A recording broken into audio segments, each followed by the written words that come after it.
The A's return to New York after an excellent homestand where the green and gold went 7-3, winning games all sorts of ways from different players every game. Tonight, it's a rematch of the 1973 World Series. The Athletics won that series in 7 games as it was in the midst of their 3 championships in a row, and a dynasty was born. Cologne, Casimir, A's Mets, next.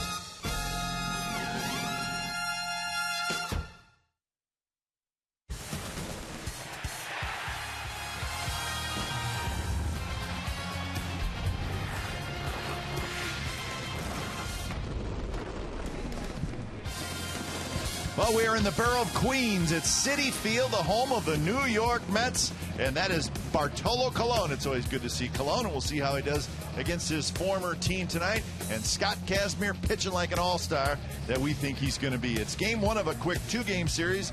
Interleague Baseball, it's the A's and the Mets coming up on Comcast Sportsnet, California. Hi again, everybody. Welcome to Oakland A's Baseball. Along with Ray Fossey, I'm Glenn Kuiper. You saw Scott Casimir. He has not lost since May 23rd. And Ray, no question, he's pitching like an all-star, and he's also pitching against his old team. He never got to the big leagues with the Mets, but he was an original Met. Well, I think he was happy to go to Tampa Bay. The A's are definitely happy to have him in the rotation. What you're going to see some highlights of strikeouts, because these 2 pitchers tonight can strike out. Different way they'll do it. Of course, Scott Casimir facing a lot of lefties, as that's been the case last couple of starts. Great changeup. Great curveball, sneaky fastball, but the biggest pitch for him is that one, the changeup, which he will throw multiple times in succession to try to get hitters out. So it's great to have him in the rotation, especially pitching as well as he is right now. And it'll be fun to see Bartolo Colon, and after a slow start with the Mets, he's been pitching great as of late. Well, talk about fastballs. You know, pitchers say fastball is the most consistent pitch. That's what you see, a variety of fastballs from Bartolo Colon. You start the fastball inside the lefties, 2-seamer, bring it back. You throw backdoor with the 2-seamer to the right-hander. He may throw more changeups tonight. He might throw a few more sliders, but primarily he is a fastball pitcher. And by the way, he got a hit just recently. A double. A double. How about that? So we don't want to see him run. I don't think he even wants to swing the bat and have to run, but he can definitely pitch. And you know what? He's closing in on a milestone. 196 career wins for Bartolo Colon. So a fun matchup tonight, Colon and Casimir in game 1 of the series. Up next, we'll head back inside the pregame live studios for a sports update.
is brought to you by Jack in the Box. Head to Jack in the Box for the new Jalapeno Ranch or Barbecue Ultimate Cheeseburgers at participating restaurants. And by Toyota, #1 in NPG, durability, and resale value. Toyota, let's go places. Welcome back to a breezy Citi Field for game one of this two-game series. The A's and the Mets. Interleague baseball. So no DH tonight and tomorrow for the Athletics. Check out the game time weather. It's presented by the Santa Cruz Beach Boardwalk. Get to the beach. The admission-free boardwalk is now open daily. Very nice day in New York. 75 degrees, but it is breezy, and there's a few areas in this ballpark where the wind blows in. But all in all, not a whole lot of humidity today, and it is a nice night. We are in Queens. Is that where we are? That's high above the third deck in left field, and that shows you how breezy it is tonight. And this stadium is built above ground. It's not recessed at all, so it makes it even windier. And we will see how the fly balls to left field are affected by the breeze that blows in from left center field, or left down the corner. Here's the lineup for the A's tonight. Coco Crisp, Josh Donaldson, Brandon Moss, Yoenis Cespedes. Catcher is Stephen Vogt. Then Lowry Reddick's back off the disabled list. He's in the lineup. Cayaspo will play second in. Of course, the pitchers will hit as Scott Kazmir bats ninth.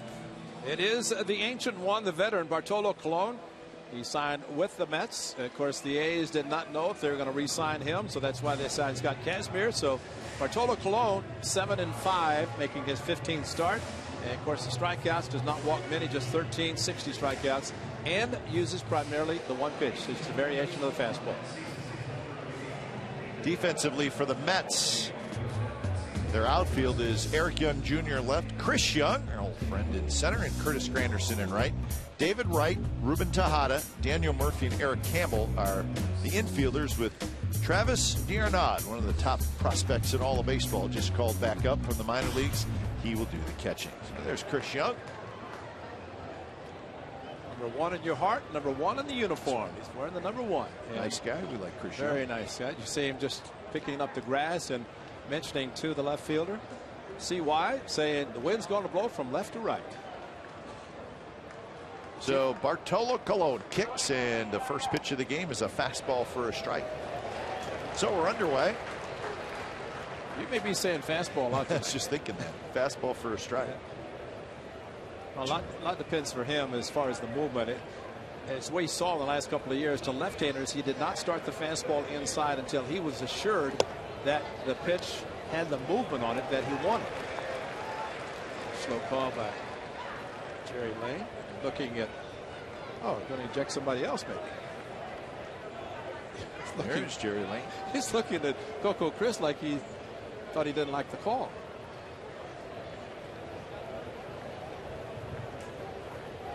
So quick 0-2. And that one didn't miss by much. Colon is looking at him from our angle, throwing from the far first base side of the rubber. See if he stays there all night. You would think that he probably would.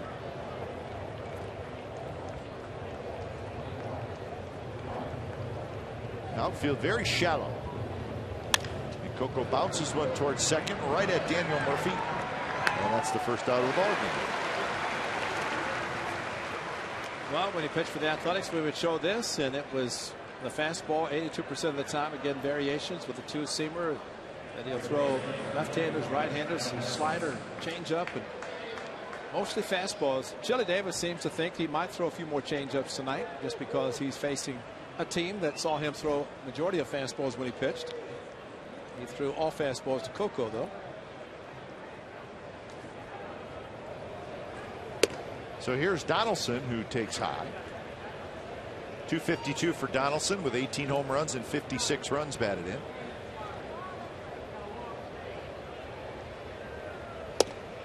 Fastball outside corner. So we'll keep a close eye on the strike zone. If Bartolo Colon gets a good umpire behind the plate, it just makes him that much more tough, because he will dot the corners.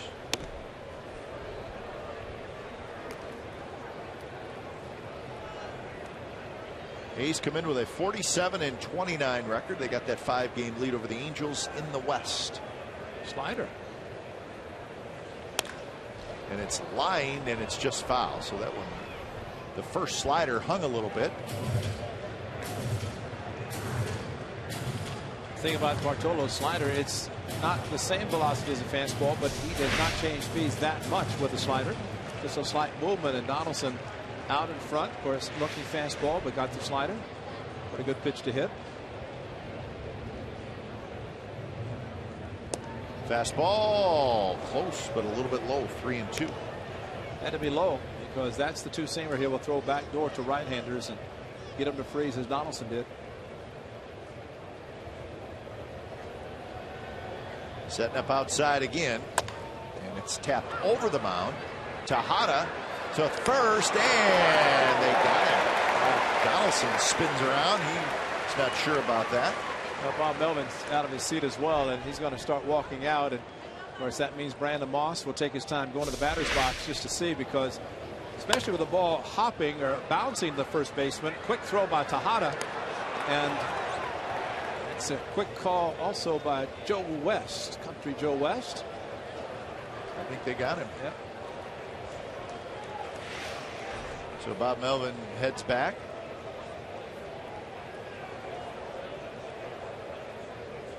Let's take a look here. Let's see. Well, if he jumps, well, that's the reason Bob Melvin went back, because it's not something that was overwhelmingly different than the call that was made. So 2 outs, and here's Moss, and the first pitch is inside. Well, he's not calling low strike. No, he's not. Yeah, and that could be a negative for Scott Kazmir when he takes the mound, because the changeup, the fastball he throws, he usually stays down in the zone.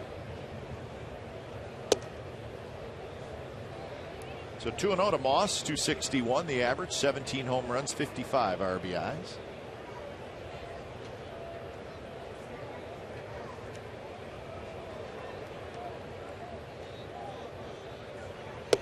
Missed again, 3-0. Don't see Bartolo Colon throw 3 straight balls very often. He's walked 13 this year in what is now 93 1/3 innings. Green light, let it go. And he did, and he flips one to left, and that's a base hit. It just got to the outfield grass. So Moss beats the shift. And I said green light simply because whenever you know fastballs are coming, just a matter of location. And he kept the ball away, took a little bit off, although the pitch was elevated. Brandon Moss got out in front, maybe looking for a harder fastball. And I would think Bartolo Colon, the fact that he throws so many strikes, he gets 3-0, the hitter's going to be swinging, and took just enough off that hit it off the end of the bat. So the 9th hit to left field for Brandon Moss. So here's Cespedes. Cespedes hitting .266, 14 home runs, 50 RBIs. Cespedes fond members of this ballpark, I would imagine. I was talking to some people before the game, showing me where he hits some balls, and you don't really realize it till you stand in his park. Some of the shots he did hit, the home run derby. That one's drilled to center. That's hit a ton. Young going back. It's over his head, off the wall. Moss rounds third, and he's going to score. And Cespedes with a double, and it knocks home Moss, and the A's lead 1-0. Well, the good news, and the fact, first of all, that he hit the ball so hard. The best news, when it hit the warning track, it stayed in the park. That ball was just right down the middle. But watch as it goes over Young's head. It's going to hit the warning track, and it stays in the park. If that ball hits a little bit closer to the grass, it bounces over. Ground rule double. Run doesn't score. Stays in the park, and scoring easily will be Brandon Moss going on contact with 2 outs, and Mike Gallego said, let's go. Mike Gallego has some fond memories here because he threw all those pitches to Cespedes that he hit during the home run derby. That was a shot, though. So here's Stephen Vogt. First pitch strike to Vogt, hitting .346 with a couple of home runs and 11 RBIs.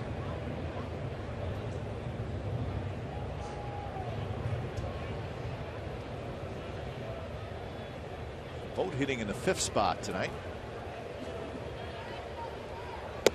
Oh, that hit by Cespedes, and we had mentioned that the Mets outfielders playing pretty shallow, and they actually were for Cespedes, but even if they would have been playing a normal set, I don't know that he would have caught that. I agree.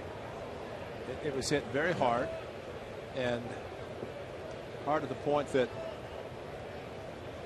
it was going to be over an outfielder's head.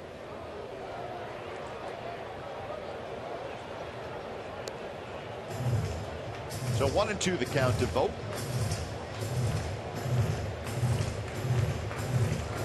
But as we've talked, play shallow, you rob guys, and you tip your hat to somebody who hits the ball over your head. And I agree with you. If the ball had been hit that hard, he's playing deep, he's not going to get to it. It's hit very hard by Cespedes.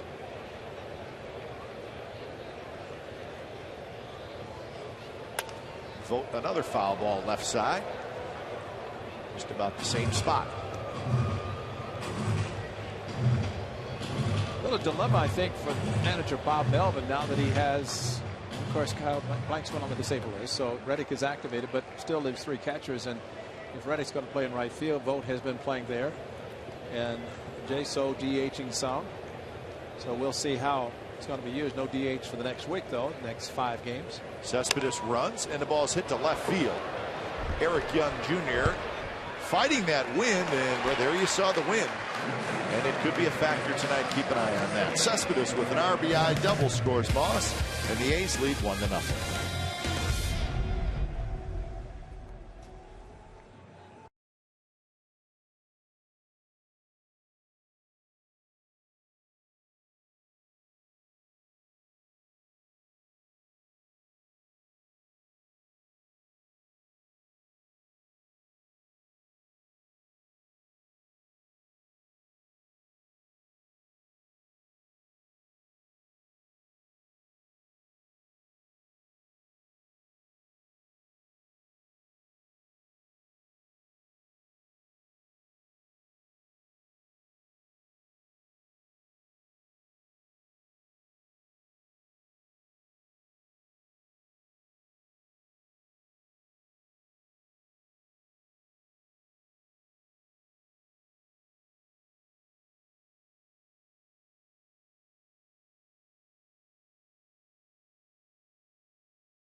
Citi Field. It's the lineup for the Mets. Eric Young, Daniel Murphy, David Wright, top 3. Then Eric Campbell, Curtis Granderson, Chris Young, Travis d'Arnaud, Ruben Tejada, and Bartolo Colon. Scott Kazmir has been outstanding for the Athletics and walking around the grass waiting for the first hitter. And we'll tell you, it's a 16th start, 20 walks, 80 strikeouts, 4-1. Strikeout to walk ratio, looking for win number 10. Of course, a very impressive low earned run average. And last start against the Red Sox, he gave up a 2-run home run on a changeup to Dustin Pedroia, upset him. He did pick up a win as the A's came back, won 4-2.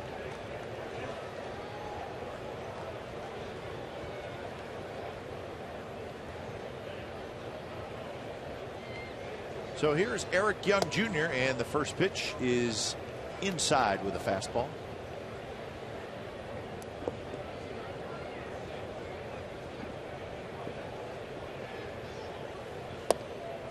Miss 2-0.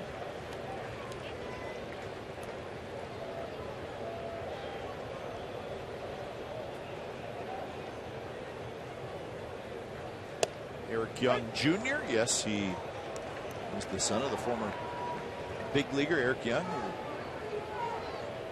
spent a lot of time at the Colorado Rockies. E-Wise, they call him, can run. And he lines that one to right center field.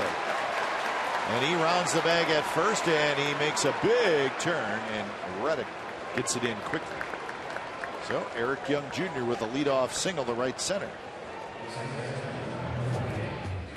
Let's look at the defense for the Athletics. Cespedes, Crisp, and Reddick in the outfield. Donaldson, Lowry, Callaspo, Moss on the infield, with Stephen Vogt doing the catching. And Josh Reddick, ball into right center. Of course, his reputation, I'm sure, in the scouting reports and the advanced reports. He is activated today. Kyle Blank's placed on the disabled list with a calf injury. Josh Reddick, as he said, he learned from last year, and if he was not ready to join the club tonight, he was not going to. But rehab assignments in New Orleans, just finished there. Round Rock. He said, an interesting city, New Orleans. This is minor leagues. You're accustomed to playing in the big leagues. Any minor league stop is a little bit unusual, but Reddick is back. Daniel Murphy. 1-1 the count to the Mets second baseman. Having a good season. 298 the average. So the hit total tied for most in the National League. 92 hits.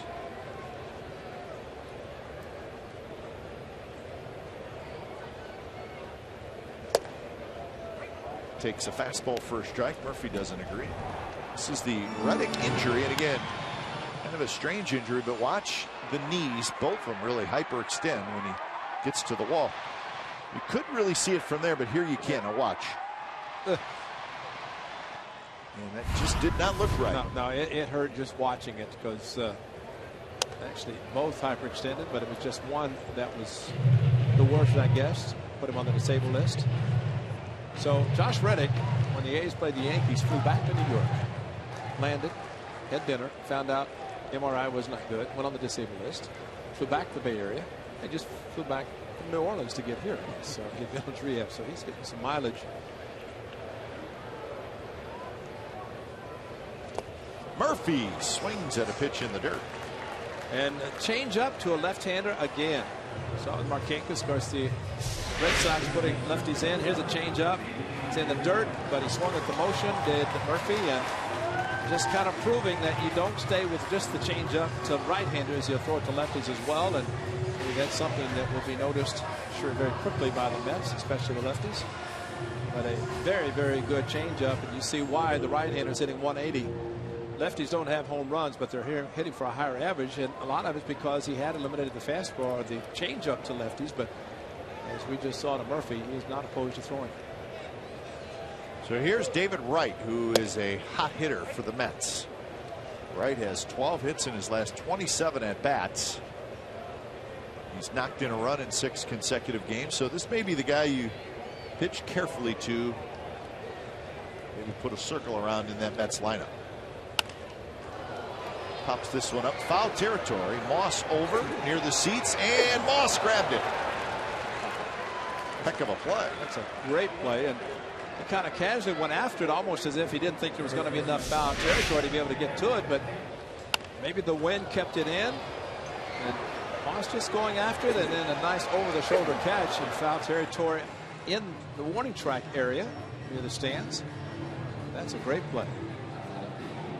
Moss, outfield, infield, first base, swinging the bat well. Nice defensive play. That's Bob Guerin, the first base coach. Yes, it is. Our old friend Bob Guerin. He looks good. Yes, he does. Lost a lot of weight. It's bench coach.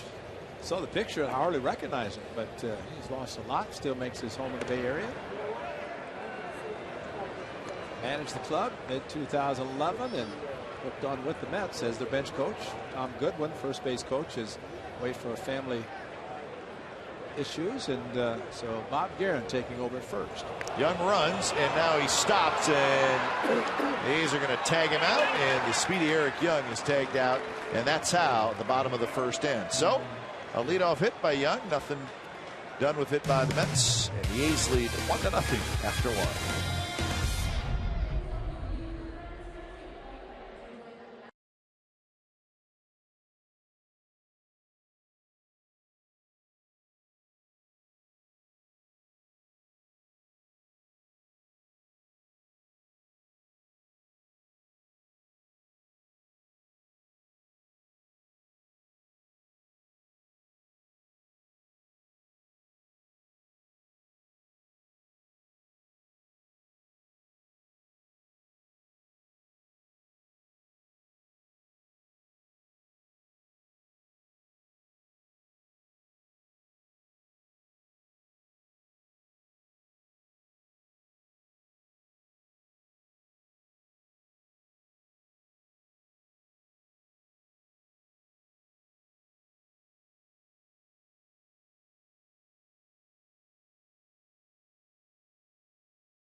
the All-Star voting, and the good news is Josh Donaldson has a huge lead. So it looks like Josh Donaldson is going to be the starting third baseman for the American League All-Star. So getting voted in, and it's not official yet. You can vote till July 3rd, which is a week from Thursday. But Donaldson's lead at third in the vote count is very large. So I hope it stays that way, and that would be terrific. It's been a while since the A's have had a position player, and even longer since they've had a position player voted in. Jason Giambi was the last one to be voted in. 2000, that was 2000. Yeah. In 2003, Ramon Hernandez is someone selected but not voted in. So quite an honor for Josh Donaldson. Shows the coverage the A's are getting across the country. First the game July 15th in Minneapolis. You notice also that Nelson Cruz is leading the DHs, and Big Papi David Ortiz has been so well known that I figure that's kind of an automatic. That one's hit pretty well to left center, but it hangs up. Young is there. Make it Eric Young in front of Chris Young. So one out. Derek Norris is currently second in the All-Star voting for starters, and of course Matt Wieters is the leader, but Wieters is not going to play. He's out for the year with Tommy John surgery. So let's make an announcement that Wieters is not going to play. So stop voting. You know, come on. He's not going to be there. Vote for somebody that you know is going to be there. I agree. So we'll see what happens with the catching situation. Norris having a very good year.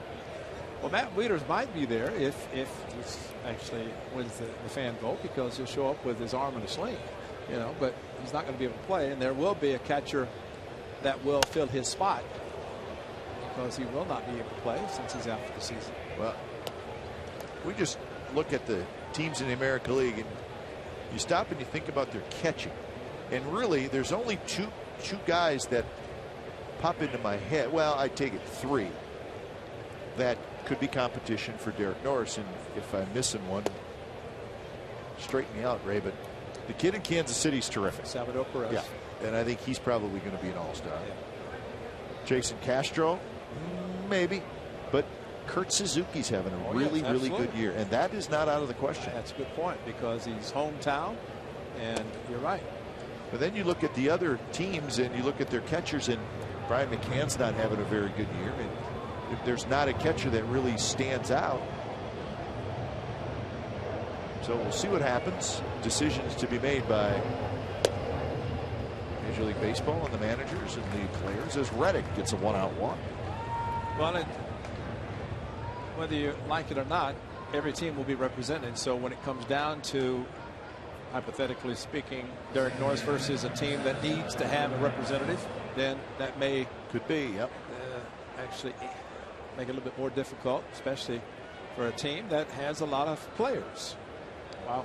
Cespedes trails Melky Cabrera by 162,000 votes. Now that may sound like a lot, but it's not, and that's for he's in the 4th spot now, so he's got a chance with a late push to maybe get in the starting lineup. Wouldn't that be something? You know, Kike, I think also we're showing that the fan voting, but they're voting the starting lineup, but then the players themselves vote a whole bunch of players. So the way the A's have performed this year, so their peer group watching how well these guys have played. I mean, Cespedes' arm alone might get him in the All-Star, because that's all they can talk about.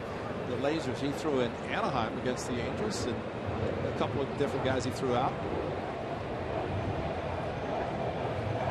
So runner on first, one out for Callaspo.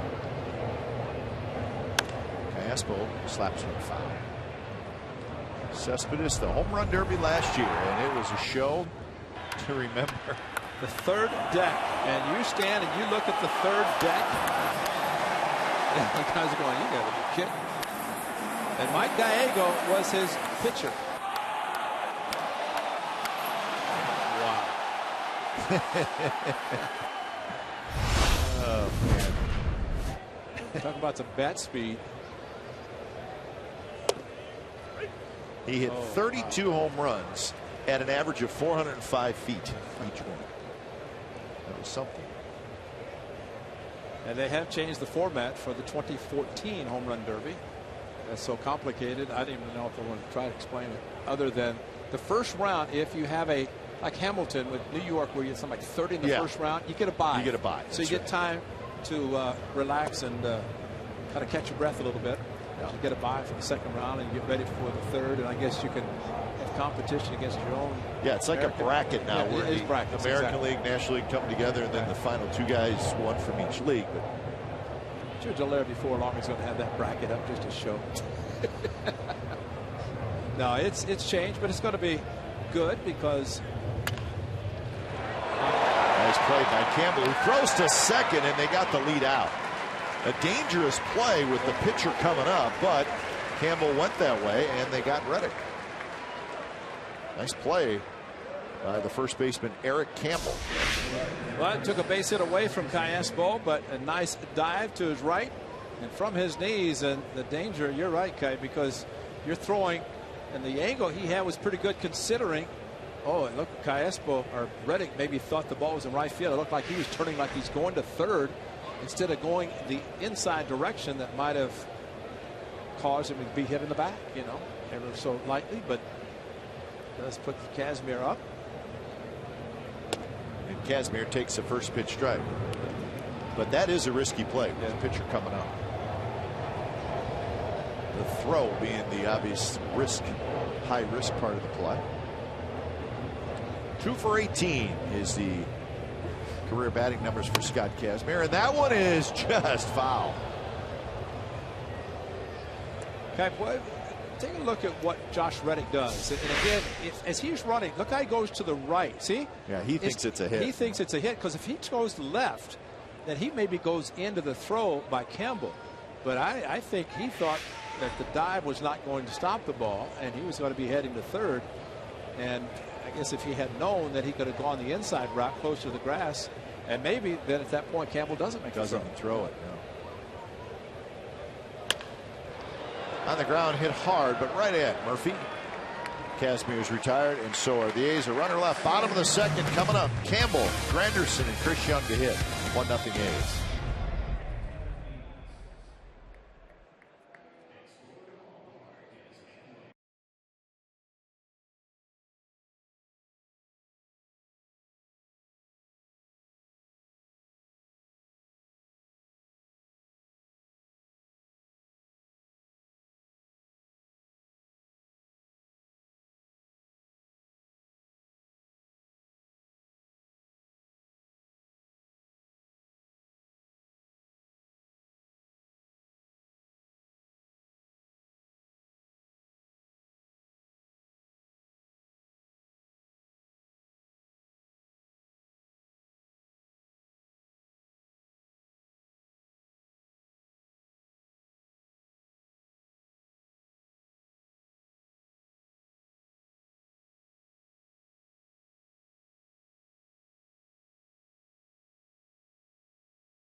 Of 3 city road trips. Thank you. This is the beginning of the final.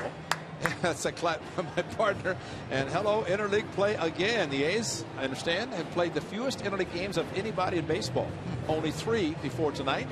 5 straight, though, in National League parks. And this, unfortunately, is the last time we see Bob for this year. Down the right field line, Reddick on the move. He can't get it. Drops fair. Eric Campbell's going to dig for second, and he's going to stop there. So Campbell slices one into the right field corner. Reddick just could not quite get it. I think you might have even seen chalk fly up. Campbell hitting fourth in this lineup tonight. And Scott Kazmir, first pitch fastball, and it did slice and just would not go foul. Right down the line. Actually, a lot more foul or fair than I thought, and kicked off the wall.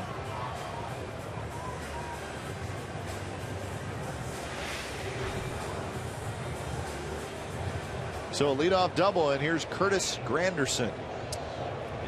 With Scott Kazmir hitting the ball hard to the second baseman, running hard to first base, and really not surprised that Campbell swung at a first pitch fastball. And there's sometimes when the American League pitchers hit, they should just walk to first base, unless it's going to be in the outfield. But no reason to run hard, because all it does is take some energy away from you.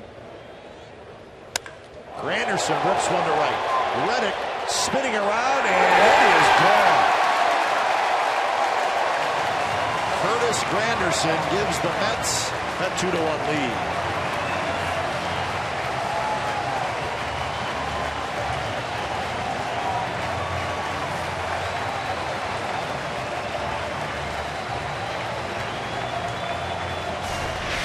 Well, again, another fastball, and Curtis Granderson was we had seen many times in Detroit, and for the Yankees, he did this pretty consistently, as many as 43, I think, all year. As that ball over the fence, and that quickly, the fastball deposited in the right field. So, big contract for Curtis Granderson to come to the Mets.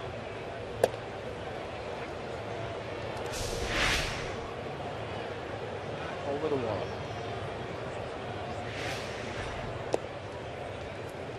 Like a party patio out there.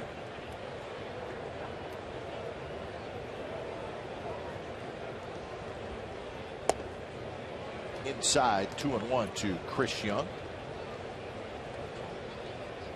First run allowed in last 4 interleague starts. Good pitch against the Nationals at the Coliseum. 7 innings, 4 hits, no runs. And he pitched against these Mets last year in Cleveland, and he had 6 shutout innings with 12 strikeouts. So he has faced the Mets before. That one's hit to left. Cespedes going back, and that one's gone. Chris Young homers, and now it's 3-1 Mets.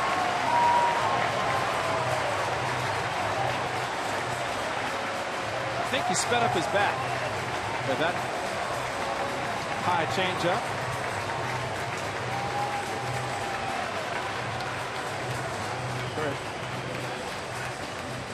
Kurt Young is going to go talk to him, but that is a changeup, and one that he would like to have back. And Chris Young got it and hit it up high, and the wind definitely didn't affect this one. We were told that maybe the wind might have an effect on some balls into left field, but that was crushed.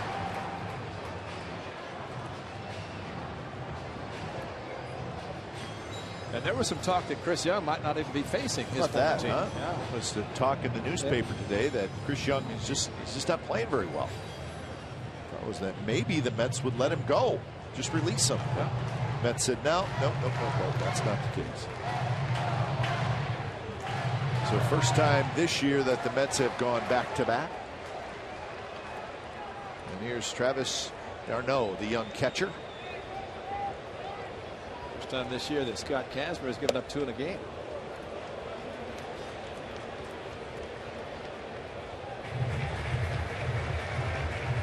So d'Arnaud's numbers, but he is one of the prospects in baseball. Remember when the Mets traded R.A. Dickey to the Blue Jays? This is the guy they wanted. Young catcher. And he made the team out of spring training, but really struggled, then went back down to the minor leagues and tore it up. So they called him up yesterday, and he's in the lineup today. Travis d'Arnaud. And Taylor Babe Teagarden was designated. Of course, that's a shock considering the way he had hit against the A's, whether it's with the Rangers, the Orioles. It seemed like every time he played against the A's, he did something special. Swing and a miss. d'Arnaud strikes out. Second strikeout for Kazmir.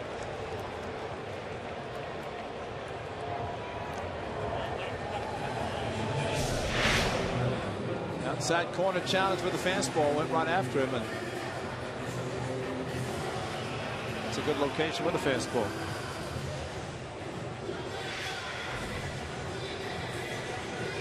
So that's the first out here in the second inning, and that'll bring up Ruben Tejada, the shortstop.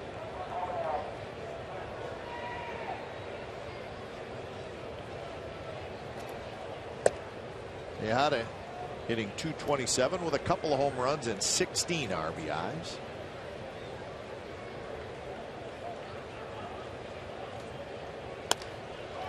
And he slaps that one into right center, drops in for a hit. Bartolo's happy, or maybe not. I don't know. He's going to get a chance to bunt now instead of swing the bat.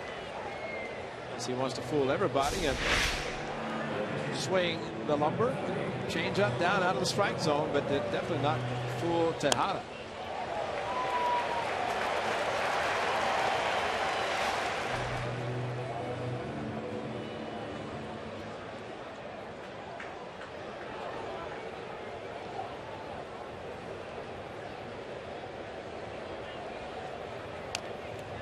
Nicely bunted by Bartolo Colon, and Donaldson throws him out. So Colon does his job. So Colon, no double this time, just a sacrifice bunt. But he's got a double this year, and here it is. Whoa! Look. Carries it back. They want to give him oxygen when he got back in the dugout, or maybe even go out to second base with oxygen. I think he'd rather sacrifice. He was fun, wasn't he? Oh my gosh.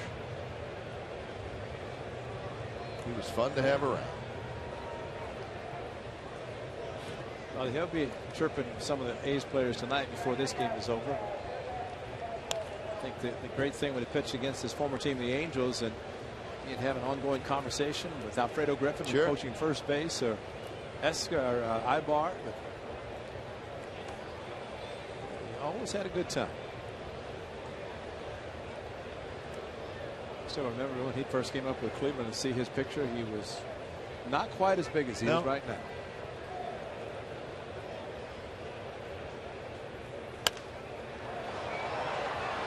Moss over to the seats, and it'll be a couple rows deep. So 0-2 to Eric Young Jr., who led off the bottom of the first with a base hit.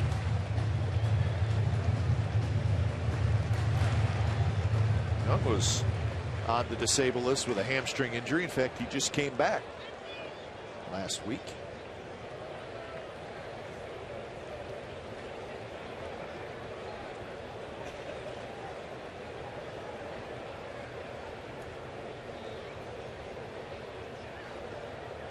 He was a switch hitter. Fastball away.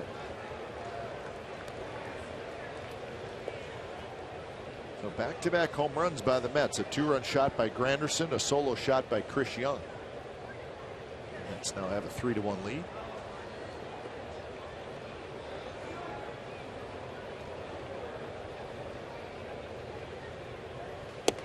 Fastball, swing and a miss, struck him out.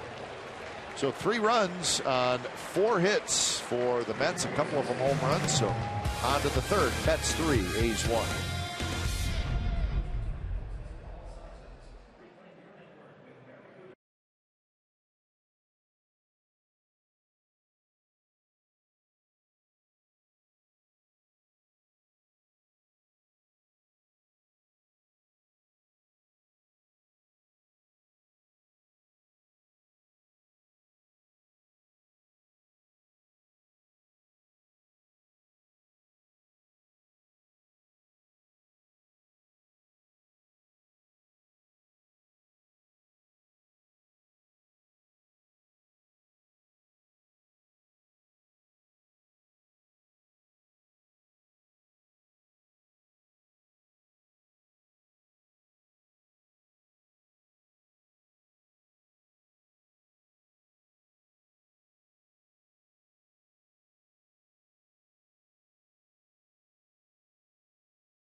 Baseball's all-time great teams at the 6:05 game against the Orioles. 15,000 fans will receive a 1989 throwback T-shirt presented by Sungevity as the 1989 World Series Champs Reunion Weekend. This limited edition T-shirt features a hand-drawn character of some of the 1989 team's most recognizable players. For information and tickets, visit athletics.com/1989 or call 877-493-BALL. A's fans proudly wearing their World Series jerseys. Mets can wear a couple World Series jerseys. They got two, 1969 and 1986.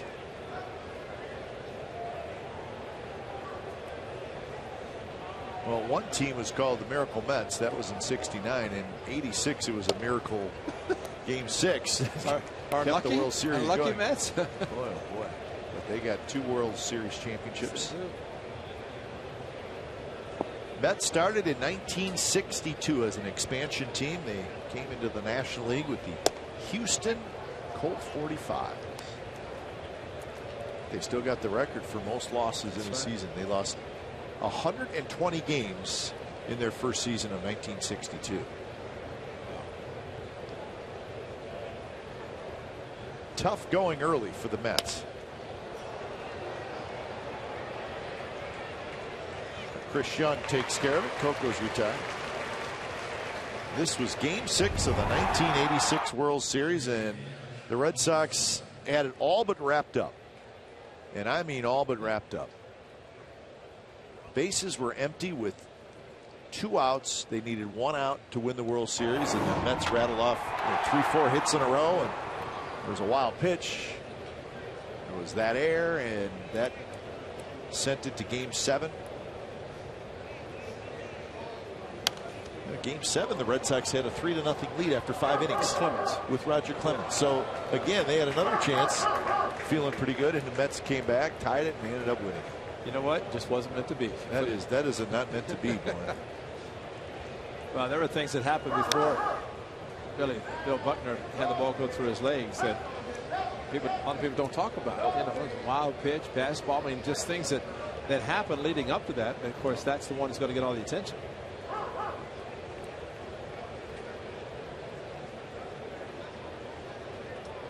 Oh, 0-2 to Donaldson.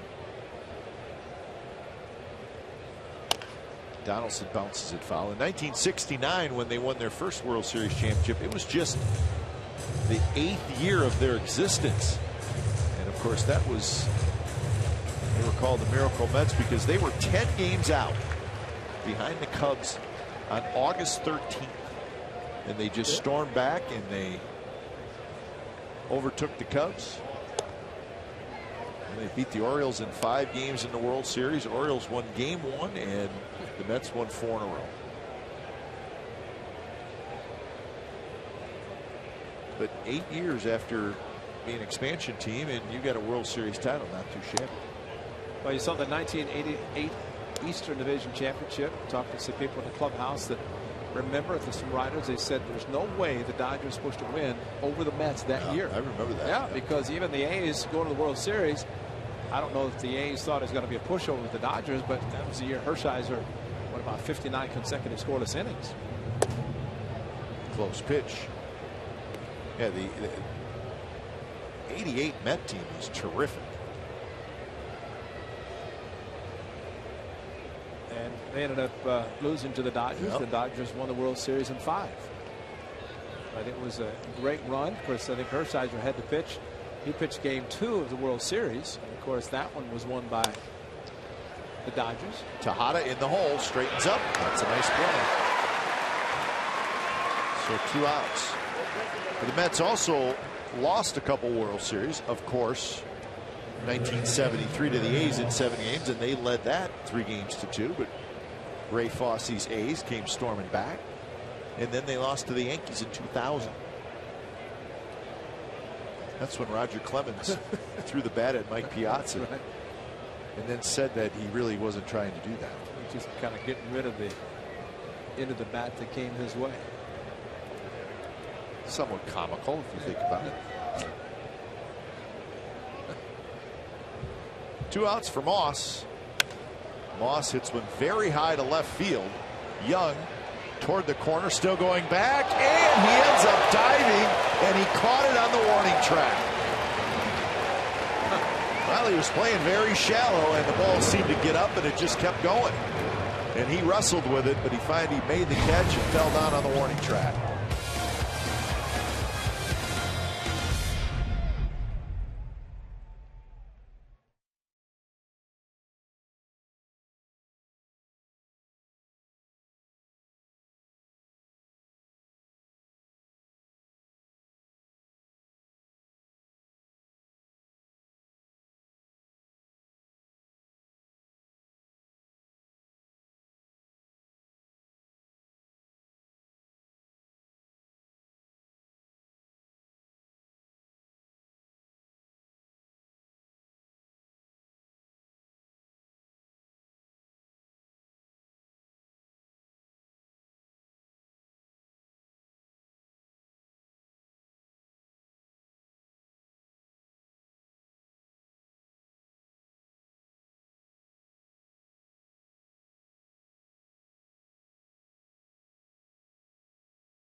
How'd you get that beautiful hat?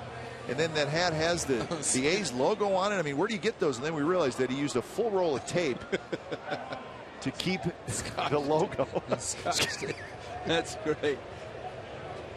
That's called invisible tape, but it's still showing. It's on there tight. That logo is not going anywhere on that straw hat. Straw fedora. Fedora. He just put that together this afternoon, too. He was a Mets fan before tonight.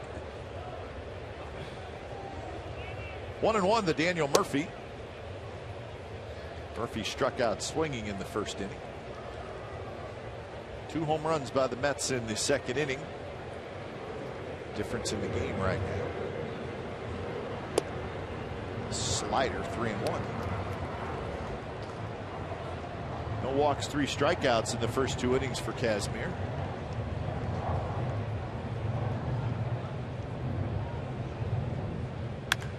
That one's hit hard and under the glove of Lowry, and that's a base hit. All right, here's our true story. It's brought to you by McDonald's. We were talking about the 1973 World Series, and how about the 73 A's? It was the dynasty. 5 straight division titles. Back-to-back titles, of course. And another one was coming in 74. Reggie Jackson was the MVP. Hunter, Blue, Holtzman all won 20 games. And Dick Williams, Reggie Jackson, Cashman Hunter, and Raleigh Fingers, all Hall of Famers from that team. So 1973, Ray, your first year with the A's, and right. One of the craziest, I don't know if craziest is the right word, but maybe strange happened. Wright chalks one down the right field line. Murphy is going to third, and they're going to hold him up there. So David Wright with a double, and it's second and third, nobody out.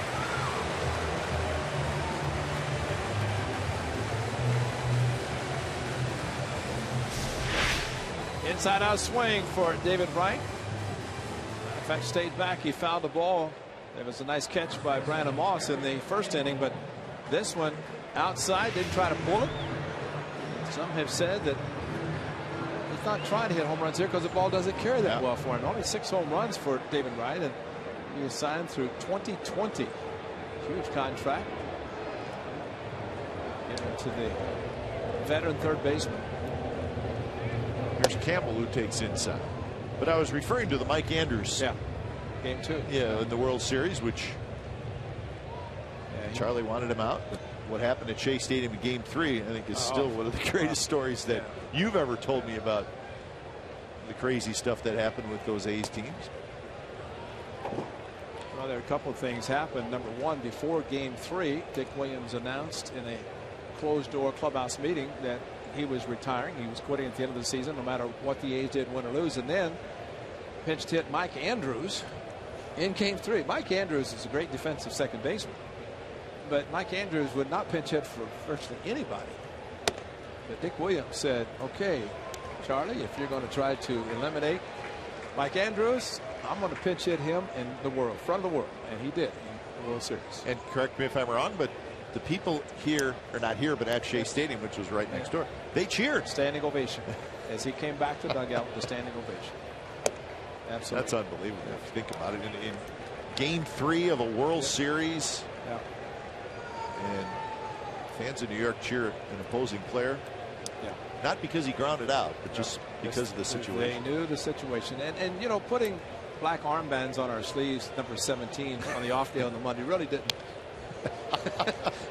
sit too well with the boss that time. You come to the. Here it is. Yeah, look at the fans. There's Charlie. There is Charlie. But Mike Andrews, that's great. Goes to first base and he's coming back. That's great stuff, Blair. That is awesome. And look at the fans. I mean, that was an unbelievable sight. A's came back, one game each, winning in Oakland, lost 2 or 3 here, and won the last 2 in Oakland. Shea Stadium was probably rocking a little bit. But you know, we knew something else was going on too, because as we went out, we were introduced on the third base foul line before Game 3. We knew that the only people going to be cheering for us would be our families, and they were in the third deck up in the section where nobody could believe where they were sitting, and it was up so high that we kept looking down below, figuring they're going to be near the dugout. They weren't. Donaldson has it, and the runners will have to hold. That's the best place Campbell could have hit it. To third or to the pitcher. It broke his bat. Good pitch from Scott Kazmir and right to Josh Donaldson. Excellent pitch from Scott Kazmir. Pulled the string, and you hear that sound. Broken bat. Nothing that Murphy could do except stay at third. The infield would back, conceding a run.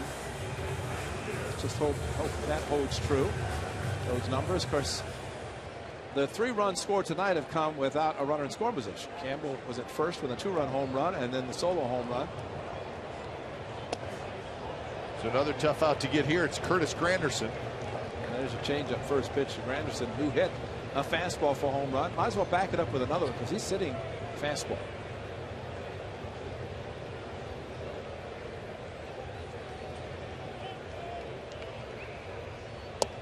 And a slider, and it missed. That was a close pitch. This is a fastball, and Curtis Granderson. That's what he did. Kevin Long really worked hard with Curtis Granderson on his left-handed swing against left-handed pitchers. And Kevin Long, of course, the outstanding hitting coach for the Yankees. And just spent a lot of time in the offseason. You know, this would not be a bad pitch around. Not to say that Rich Young, who's in the on-deck circle, would be any easier, but it's a right-hander, and you set up a possible double play to get out of an inning if you could get the pitch down. So, under those circumstances, Granderson might have the green light 3-0. And that one is a strike. Granderson spins around, jumps back in the batter's box. I apologize. Emphatically. But you just never know. And I think they'd have been happy to have it be a walk. And that one down around the knees, and now it's 3-2. So both pitches. Almost like they're pitching around, and they just happen to get strikes on both of them. Might as well continue along the same thought pattern. That one tapped first base, and Moss will take it. Step on the bag as Murphy scoots in to score, and it's 4-1. So Granderson with the RBI ground out. He's got a 3 RBI night. The right goes to third. Well, this time Campbell going on contact, and it's got Casimir a little shake of the head, but by going on contact, Campbell was able to make it.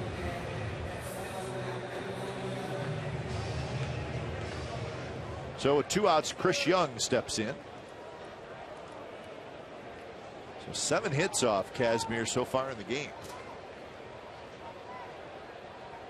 Young takes low.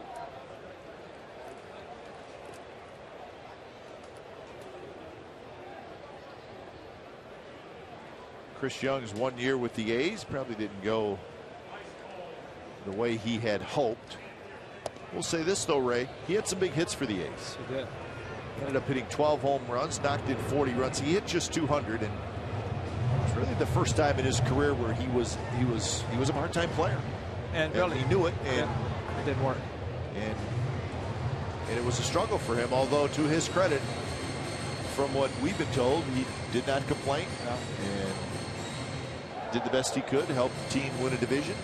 The 3-run home run in Houston, top of the 9th inning. That was probably as big a hit as anybody throughout the season. 9th inning on a 2-strike curveball. Signed a 1-year deal with the Mets. 2-0 pitch is high, 3-0. Unfortunately, his time with the Mets, he has struggled as well. His home run in the 2nd inning is 5th of the year. He's got 18 RBIs.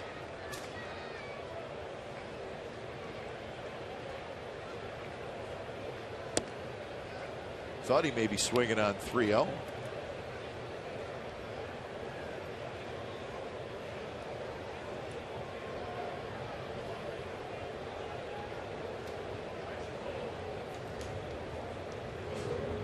Long look in by Casimir, and Young's going to ask for time, and he'll get it.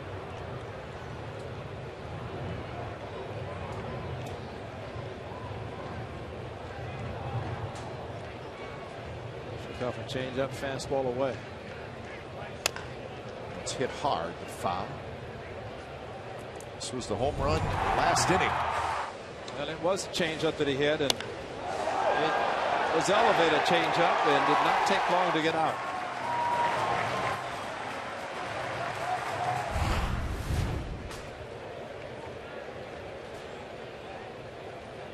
So 3-2 to Young. And a slider inside, and that's a walk.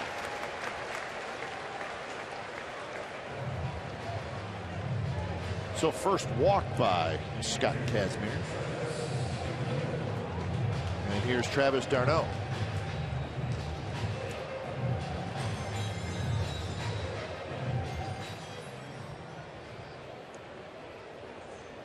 d'Arnaud struck out swinging in his first at bat.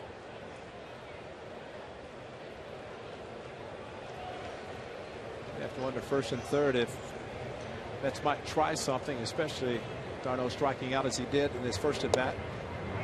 And Young is decent base stealer. David Wright is the runner at third.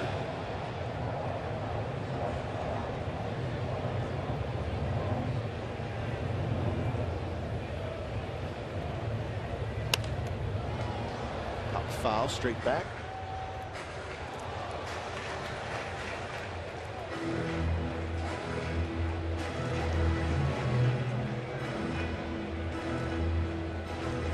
Scott Casimir has thrown 27 pitches this inning.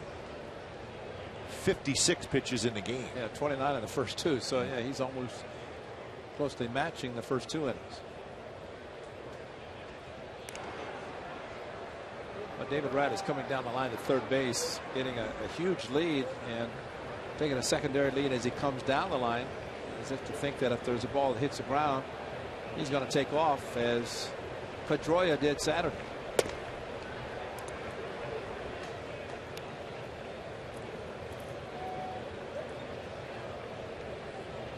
I think Casimir has been able to do in his starts when he has trailed, he's kept his club close. chance to come back. He needs to do it again tonight. Left field. Cespedes back. Gone. And not a cheap one by Travis d'Arnaud. A 3-run shot with 2 outs, and it's 7-1.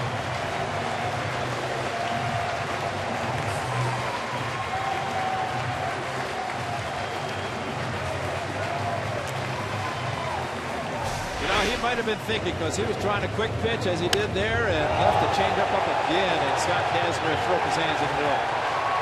But there might have been a little bit of concern, because in this at bat he seemed to try to hurry his pitches to the plate. And I don't know if he thought Chris Young maybe thinking about running, but boy, he left another pitch up as he did. So 3 home runs in the game, that's the most. 7 runs allowed in a game, that's the most.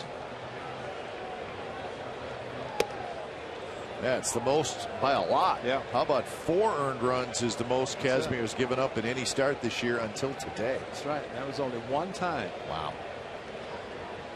It was against Seattle. Hata fouls it straight back.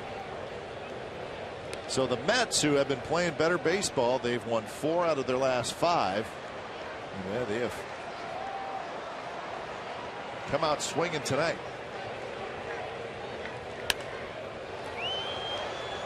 Ray, their last game, which was on Sunday in Miami, they scored 11 runs. So what you hope is that you're not catching them at a bad time if you're the A's, and see if that is the case. But 4 runs for the Mets. 3-run homer by Travis d'Arnaud. So the 4th inning coming up. 7-1 New York.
Had a whole lot of tough nights this year. Tonight is one of them. This was the other one. And that's the home plate umpire for tonight. Gave him about a 3-second warning and then threw him out. And he said, for what? And that was an inning and a third. And Scott Kazmir, fortunately, threw his glove, didn't bang his hand, kicked the glove down the stairwell. But I don't know, you know, when players show up, pitchers show up, they check the umpiring alignment, and who knows if it has had any effect tonight, but never know. You never know.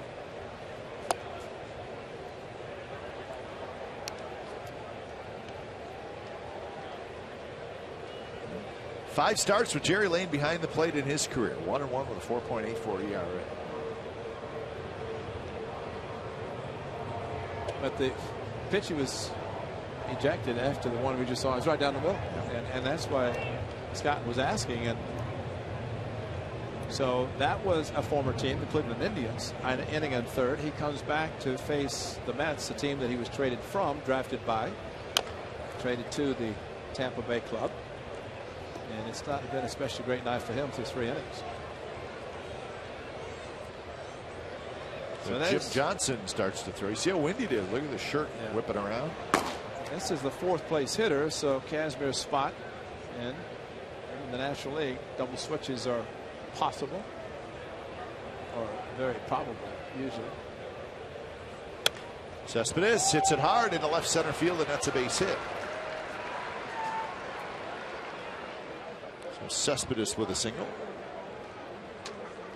Time now for a Ford Right Choice Sunday. Couple of solo home runs off Boston closer Koji Uehara, and it tied the game in the 9th. With 1 out, Stephen Vogt, and then with 2 outs, John Jason. Watch where the pitch is. It's about 6 inches inside. Can you believe that? And he just was able to keep it fair. And you just don't see it happen very often, where a guy does exactly what he needs to do, and what the team needs him to do, and what everybody in the ballpark wants him to do. Was hoping, and then he was hoping, and then he does it. Yeah. A 2-out home run in the bottom of the 9th to tie the game. And you saw him spread out. I said, "Were you looking at splitter?" He said, "Definitely." Yeah. And he gets a fastball. That's why he just reacted, and that's usually sometimes your best swing when you're looking for a pitch. You see another one, and you just react. No strike, strong, gone. 2-0 to Vogt. We'll see how Bartolo Colon handles a big lead. It's now 7-1. It was just the 4th inning.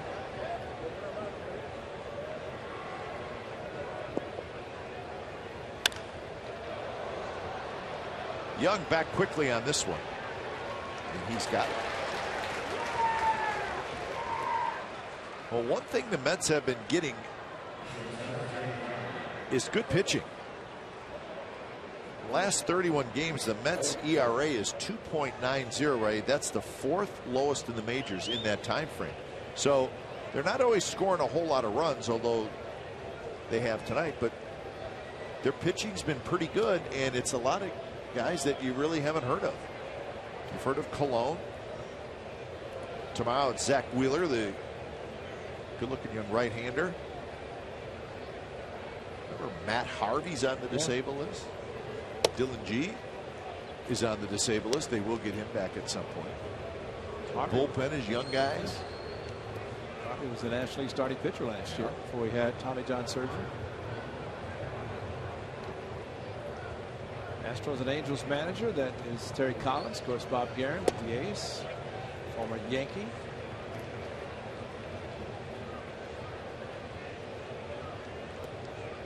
Right, we were just here. So you mentioned this is an 8-game road trip and a 3-city trip. 5th in a row for the A's 3-city trips, which is very unusual. But I looked up what the A's have gone on those trips, Ray. 7-2, 6-4, 5-4, and 5-4. That's pretty good. And Chip Hill will tell us that the last game of the trip is usually a loss because he's. And what was the other concern about it? Was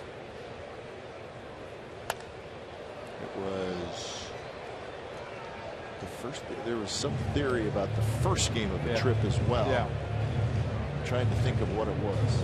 But there it is, the home record, 24-15, 23-14 on the road, which really is unbelievable. And after seeing what happened Sunday, the A's were down 6-1 to John Lester. Oh, it was the 3rd city of the 3-city trips where the A's struggled in that 3rd series. Right. That was exactly something that was put together, and there was some truth to it. As Lowry strikes out. And going back to last year, the A's only had one 3-city trip: New York, Cleveland, Seattle. Outside by Bartolo Colon, and I think he's going to see fastballs under normal circumstances with a 6-run lead. Bartolo Colon will change speeds with the fastball, but it will be primarily the fastball that he throws. 2 outs for Reddick, who walked in the 2nd inning. Reddick takes outside. Now this is just a 2-game series. The Mets will come to Oakland August 19th and 20th. Every team has a 2-2 with an interleague series of 2-2 with a team from the other league. The month of June, the Mets are home a total of 8 games. Yeah, that's unbelievable. Did you see that?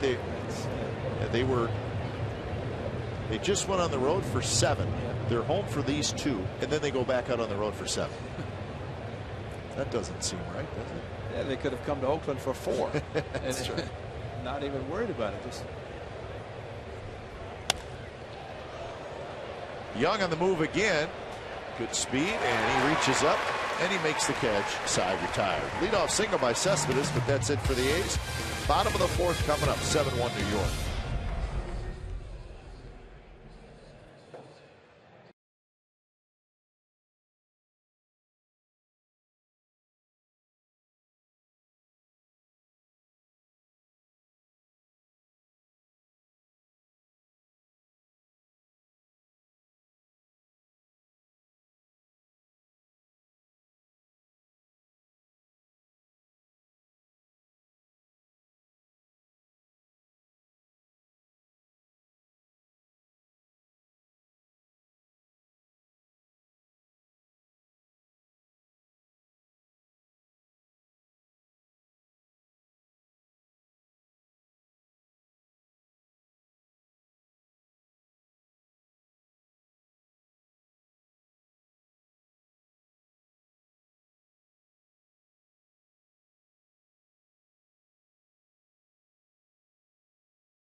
by GovX.com. Thursday, July 3rd. Big night at the Coliseum after the A's 6:05 A's versus the Jays game. Get your tickets today at athletics.com/fireworks and celebrate the 4th of July with the A's. The A's Patriotic Fireworks Show.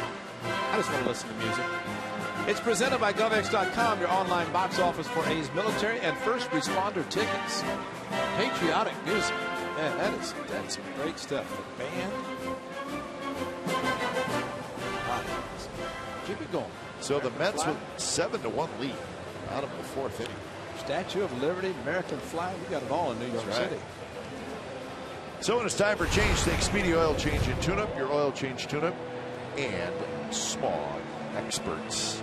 Jim Johnson comes in, and indeed it is a double switch. Welcome to the National League. Bob Melvin's done this before. He knows all about it. So Nick Punto comes into the game at shortstop. So Lowry's out. So Punto is now in the 9th spot. And the pitcher spot is now the 6th spot. So we'll keep you abreast of that. And that's a base hit for Bartolo Colon. A line shot to left field, and Colon has his 2nd career hit. How about that?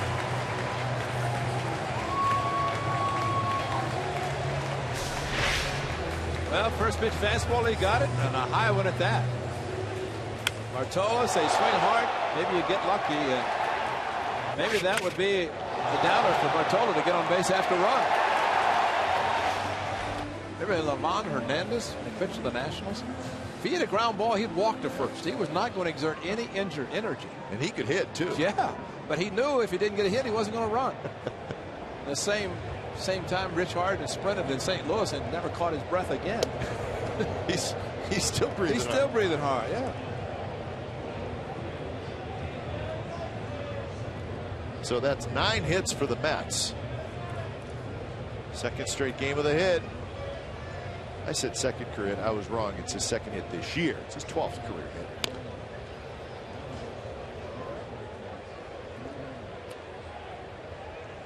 Well, another first for Scott Kazmir. Only 3 innings pitched, other than the game he was ejected by Jerry Lane. It's the shortest outing. 3 innings. Frustrated evening for him. 0-2 to Eric Young. Scott Kazmir came into tonight's game with the best ERA in the American League at 2.08. It's now 2.66. Wow. You did some great math there pretty fast. Yeah, I did it all in my head. I did not need our stat guy at all. Not true. Anthony does a very good job. He had it ready for him. Updated ERA.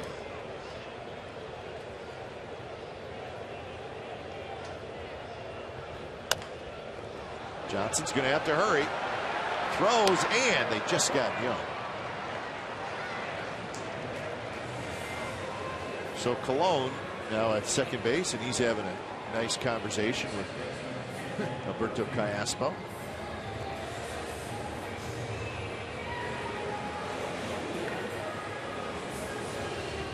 So here's Murphy with Colon at second.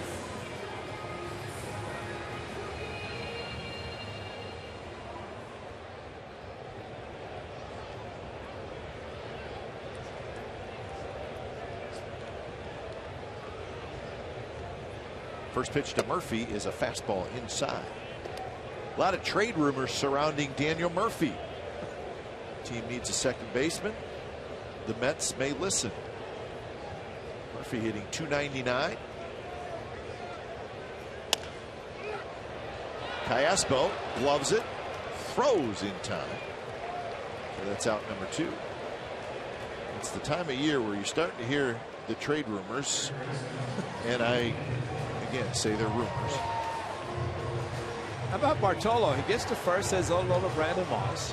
He gets to second, Callaspo. He gets over to third base. Hey, Josh, how you doing? Then Josh probably said, glad you remembered my name.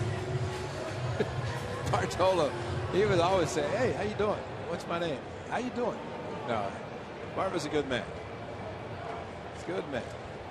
He's having to run a lot this inning, so maybe that will be a good sign for the A's. But he will not be in any hurry to get back out to the mound. No. He will make sure he gets his proper rest.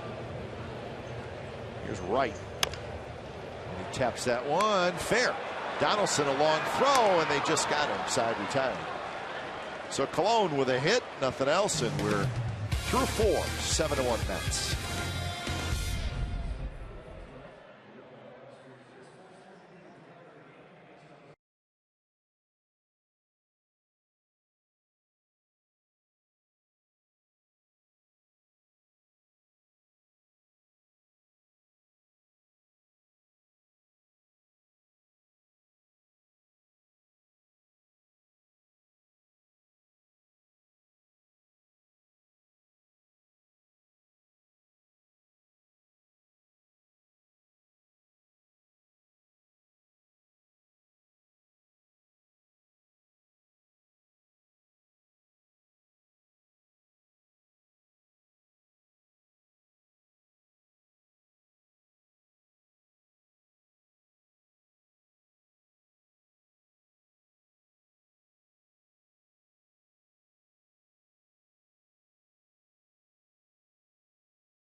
Photo of the game. Tweet your photo to CSNCA Fan Photo. Put your name down and your hometown for a chance to be shown in an upcoming game broadcast. It's all brought to you by AT&T. Ryan Watson from Live Oak, California, sending this photo, and it's the Watson family We're expecting another A's fan in November. So, congratulations. Good luck. And they're grown-up A's fans. So we appreciate the Watson family sending in their photo. 7-1, the Mets lead here in the top of the 5th inning. And a breezy night at Citi Field.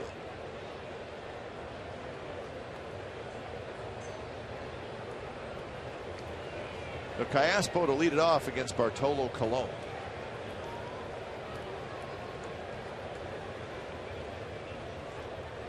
Callaspo, Punto, and Crisp here in the 5th inning.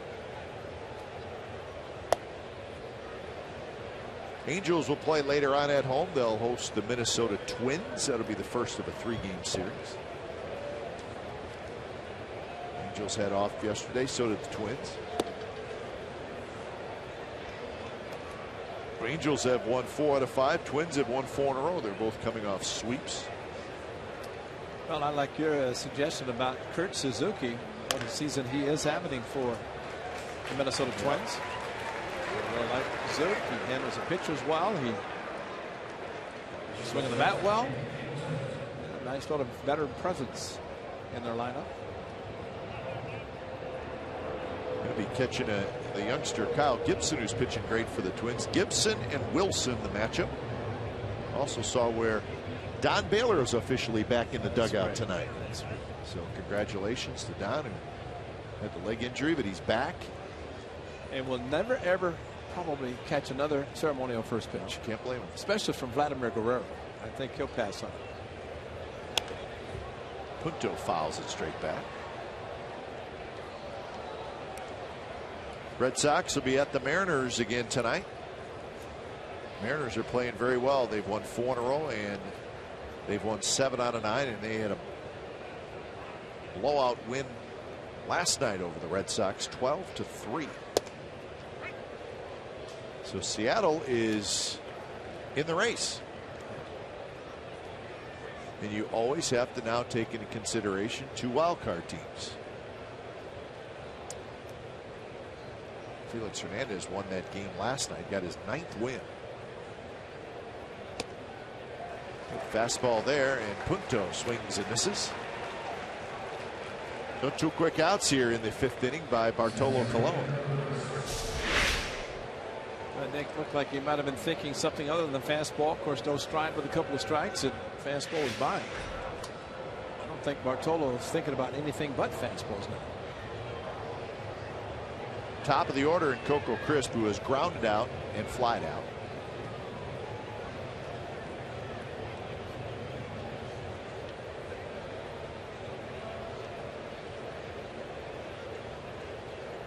First pitch is a strike on the inside corner. Tigers are in Arlington tonight to take on the Rangers. That's the first of a 3-game series. Smiley and Lewis, the matchups. The 2 teams headed in opposite directions there. Tigers have won 4 in a row. Rangers have lost 5. The Rangers brought up Carlos Pena today, and they stuck him in the lineup. First base, batting 6th, Carlos Pena. See what the veteran can do. Base hit right field for Coco Crisp. Hit it hard past a diving Murphy.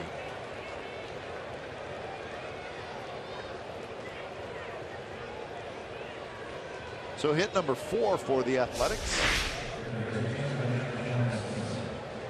Another fastball, and after now the 3rd time to the batting order, Coco Crisp able to get on front and pull the ball, and did a ground ball sharply to second. First at bat, fly ball weakly to center.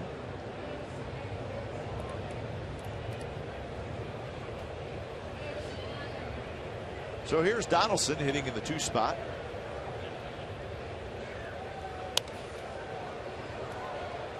That game in Arlington, Ian Kinsler, who of course spent all those years with the Rangers, his first time back as a visitor for the Tigers. His first at bat, he hit a home run. So the Tigers looking for their 5th consecutive win. Have an early 1-0 lead. swing and a miss. So you're saying that was the first game for Kinsler back in Arlington? I believe so. And that's after he said he hoped the Rangers would lose 162. I'm sure he got a rousing welcome after for his first at bat. That was tongue in cheek. He wanted out, I think. Tongue in cheek, but I'm sure they remembered. They remembered it. And a swinging strikeout. So a couple of strikeouts for Bartolo Colon. He's got 3 on the night. And it's still 7-1 Mets as we go to the bottom of the 5th.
California is brought to you by Roaring Camp Railroads. From little engines to big locomotives, everyone rides for the Kids Fair. Weekdays after 2 p.m. Can't come to New York without hearing the subway. Or sirens at 3 o'clock in the morning. That's true. 7-1, the Mets lead, bottom of the 5th inning. You know, you walk up and down the streets too, Madison Avenue and 5th Avenue, you see all these bags of things that are parked out on the curb. Garbage every night. Every night. And then they come by while everybody's sleeping and wake everybody up. You know what? I slept through it. Did you? Yep, slept right through it. You're a good man.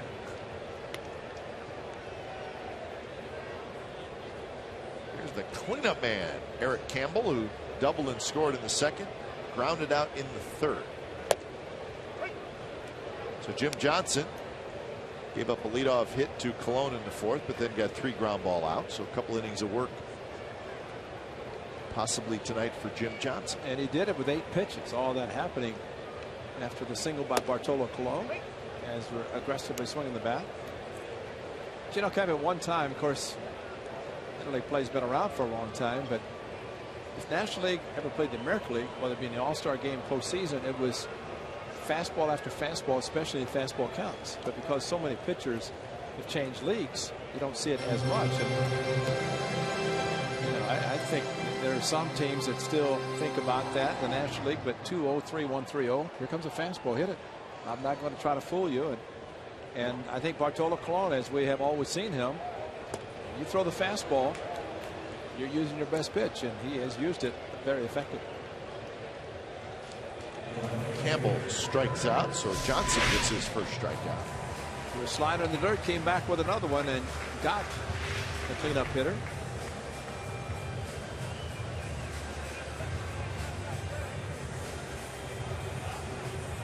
Bragging rights, maybe the 2 on the side of the A's fan, right in the middle. It's all right. Looks like he's still having a pretty good time. Probably telling the Mets guys, we're just giving you one tonight. Look out tomorrow night. That's right. And not to say, hey, remember the A's coming back against John Lester. This is not over. Brad Mills and Zach Wheeler tomorrow. That one hit very high toward Crisp, who went back. Now he comes in, and he's got it. So that's out number 2. The A's will see Curtis Granderson, of course, in these 2 games. And then the final 3 games on this 3-city road trip, we'll see the Tigers and Austin Jackson. Yeah. They were traded for each other. And remember when it happened, Austin Jackson, a young player with the Tigers, I mean with the Yankees that is, and the Yankees, typically, they want veterans. And they wanted Curtis Granderson, of course, being a left-handed power hitter, put his bat in the lineup with a short right field porch. And in fact, he was a veteran, but I think they gave up a pretty good player in Austin Jackson. Yeah. As far as youth for veteran, but that's kind of been the MO for the Yankees, that they reload, not rebuild. And they had a youngster in Jackson, but they decided to trade him. Granderson did well. He's a free agent. He was one of the many that left after last year. We talked about when the Yankees were playing the Yankees. But Curtis Granderson, very involved in the community. Does a lot of things, whether in his hometown or in the New York area.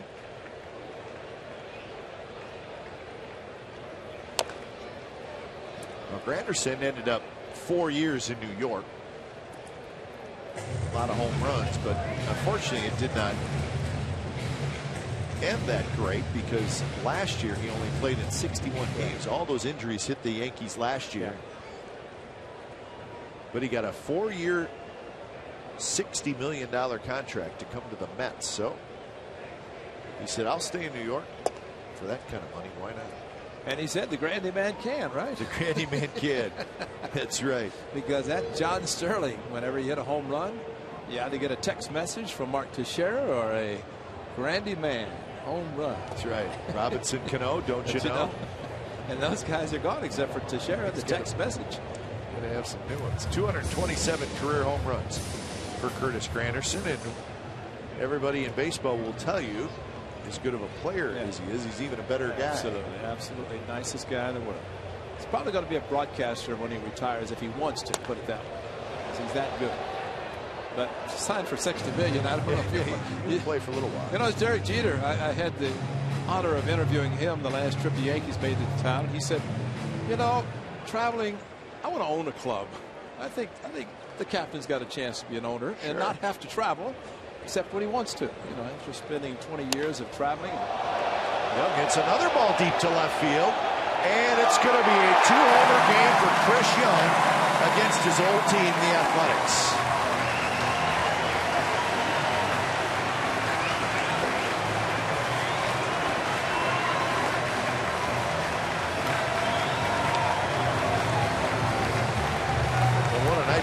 Young. 2 homers, a walk, 2 RBIs, 3 runs scored. And the Mets are playing long ball tonight. Hanging slider, got a changeup with a couple of strikes. Actually, 2-1 changeup in his first at bat. This 2-2 slider, and no cheapies tonight. A whole bunch of home runs. I'd like to see that strong wind from left field. Where that's been. Now, where's that been, Ray? You were telling me about that before the game. Yeah, I was feeling it down. Maybe it changes it once the game starts, because they are that area below the banners. And hang in there, big guy. Hang in there. You know, if you could stuff about a 20-foot basketball hoop, you got a chance to catch that one. But man, that guy's happy. How about the guy jumping below him? It reminds me of when McGuire hit one when they were building Mount Davis. Check this guy jumping. I think I got it. I think I got it. I don't know. The vertical was about 3 to 4 inches, I think. McGuire hit a ball off Hershiser at the Coliseum. Kenny Lofton jumped on something like that. The ball was 40 feet over his head. Never know. Never know. Never know. The wind may knock it down. Yeah. 3-1 to Travis d'Arnaud. Well, if there was ever thought that Chris Young was not going to be with the Mets much longer, I'll show you. Yeah.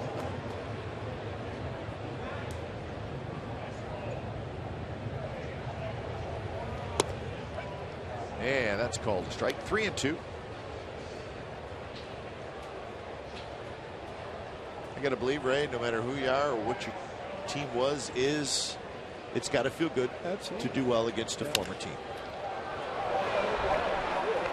So Side retired, but Chris Young with his second home run in the ball game. So we're on to the 6th inning. All Mets so far 8-1 over the A's.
Jesse Chavez is on sale right now. Learn about the A's unique platoon system. Find out what drives staff ace Sonny Gray and get to know Jesse Chavez's special family bond. Hey, they're sitting together. Oh, no, Sonny was with. New issue will be available at the team stores or online at athletics.com/magazine. You know, Sonny Gray, if you see him on the bench, that's good because Vanderbilt's playing for the College World Series. He's here. He's here. Yeah. I said, where are you going to be? He's on the bench. Well, we just saw him. Maybe he just showed up because you knew we were going to run that moment. He was on TV a lot last night in Omaha. Yeah. He went to the College World Series, which is pretty cool. Watched his alma mater win, so they're one game away from the championship. Winning it all, Vanderbilt. Well, maybe he's watching a picture that they showed split screen of the pitcher who was signed with Giants. Yes. It's the great role that Bartolo Colon is on. I remember watching Sonny Gray pitch in the College World Series 3 years ago for Vanderbilt. The A's had just picked him.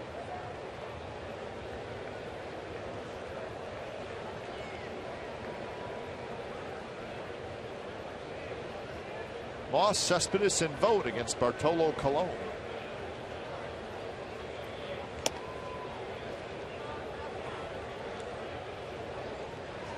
Moss with a single and a run scored in the first, and then hit a deep fly ball to left field in the third that Young made a nice play on. Lefty Jeff Francis throwing out in the A's bullpen. Moss to left field again, and Young. He's got it. So that's out number one, and that'll bring up Cespedes. Ray, we were talking about the wind in the ballpark, and we were joking a little bit, but as we have found out from people who work here, that there is a bit of a strange wind current that comes, and there's an opening down the left field line, and what it is, it's an entrance to the ballpark. Right. So people come up the steps, and it's right under those white pennants. Yeah. So you come into the ballpark, it's down the third base line, but it's open, and we are told that the wind whistles through there pretty good, and it kind of blows past the foul pole and kind of blows in a little bit to left field. Is that correct? Absolutely. And that's why, of course, Young had a little bit of an adventure on a fly ball hit earlier. Yeah. But balls that have traveled to left field, and home runs have been hitting that direction, not been affected. But yeah, it blows very strongly from that area across the diamond, usually into the right field corner, where it's open as well. Similar to now in Arlington, Texas, with that area right behind home plate that's been opened up, so less of a jet stream there, just because of the opening where the wind does not hit off the back of the stadium any longer, it goes straight through. But it's funny, you wouldn't think that an opening of that size could have that much effect on the actual playing field, but it does. And there's really not a whole lot you can do about it, because it's an entrance to the stadium where fans come in. Because if that was affecting some right-handed hitters, and it could be resolved with a wall, those right-handed hitters would have been complaining. It would have been done. Now, did move fences in left field a couple of years ago. Yeah, and they said they need to move them some farther, but it's now 370 to power out in left field, 390 to right center. Cespedes gets jammed and pops it up. Granderson in, and he's got it. So the ballpark opened in 2009, and before last season is when they moved the fences in left field. It was a huge ballpark when it opened, massive, but right field is still deep.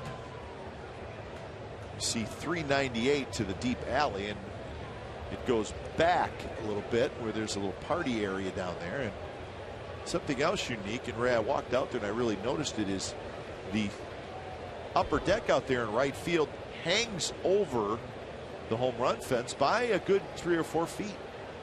Oh, Tiger Stadium. Yeah. It's tough to see when you're looking straight at it, but you really can't notice it.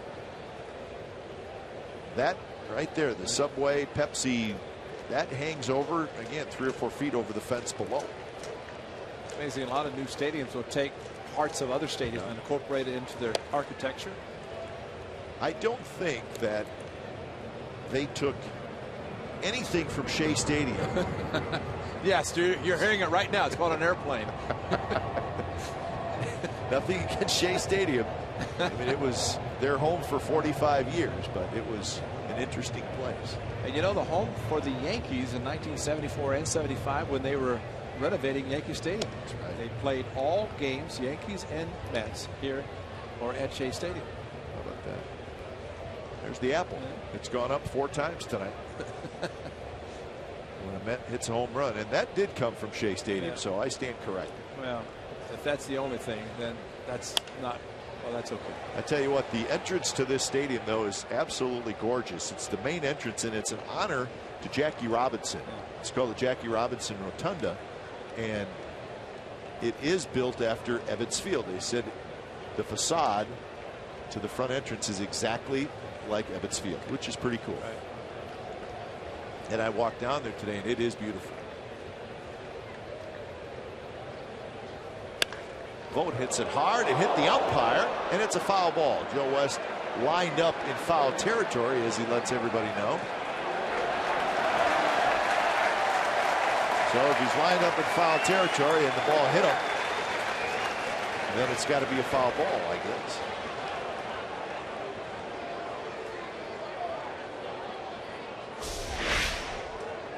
But he moved into foul territory, barely.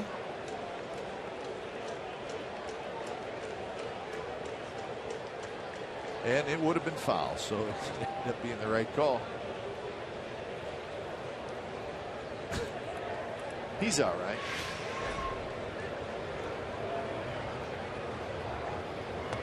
And a swing and a miss. Vogt strikes out. So that's 4 strikeouts for Bartolo Colon, and there is the Jackie Robinson Rotunda, and that is gorgeous, folks.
O.co Coliseum for Bark at the Park, presented by Nana Bone, Adams, and Amadurham. While tickets still remain for the 7:05 p.m. game against the Orioles, the Bark at the Park portion of the game is completely sold out. For information about athletics tickets, visit athletics.com/today. I think we've been hearing some of the Bark at the Park in this park. Well, actually, you know what? Is that right? Is it Bark at the Park tonight? Actually, we've been told by Mike, our terrific cameraman, who's been working here for, well, he's been working longer than Bob in this city for a long time. And I'll tell you what he told me in a minute. Jeff Francis comes in. I want to hear it now, because that person who's acting like a dog. We got sponsors to take care of. Oh, okay. When it's time for a change, think Speedy Oil Change and Tune-Up. Your oil change, tune-up, and smog experts. Indeed, it is, Francis. And we'll give you the double switch with John Jaso coming in. So Jaso will now hit in the 6th spot, so he'll be the leadoff hitter in the 7th. Okay, let's go. Give the information, because we've been waiting for this information. Because I've been hearing what I thought was a dog. So Mike tells me that there's a pizza guy that his section is right below us, and not only does he sell pizza all night, but he barks all night. Yeah, well, I heard. So it's not a dog, it's an actual human being selling pizza. So we got that going for us, which is nice. Well, I'm glad to hear that, because I heard, and I didn't sound like a real dog. And since we were promoting Bark at the Park, that I thought maybe they had come to New York, since that portion of the section is sold out. He's around.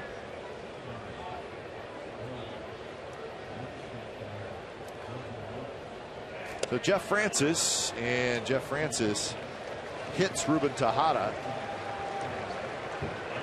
And the Mets have a base runner. So hit by pitch.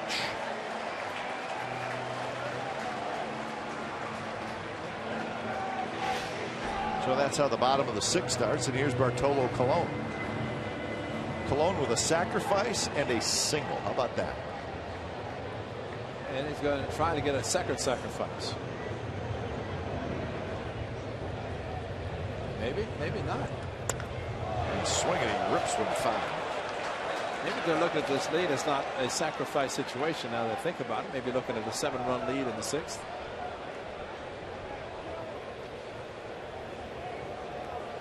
Did it not? We're going to show it again, because Tejada, we saw hit the dirt. Anderson charges. He'll go to first, so good as a sacrifice. So Tejada's at second, but the question is, should he be there? Let's watch closely. Well, it's a breaking ball, and should have just asked him, I'm telling you.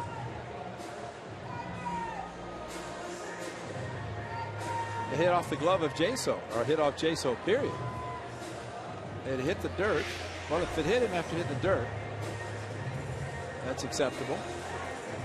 But it looked like it was Jaso got hit in the arm that the ball deflected. So Tejada's at second, and here's Eric Young Jr. He didn't feel it, if that's the case. Lancing blow. Maybe that phantom tag you guys are trying to throw at me.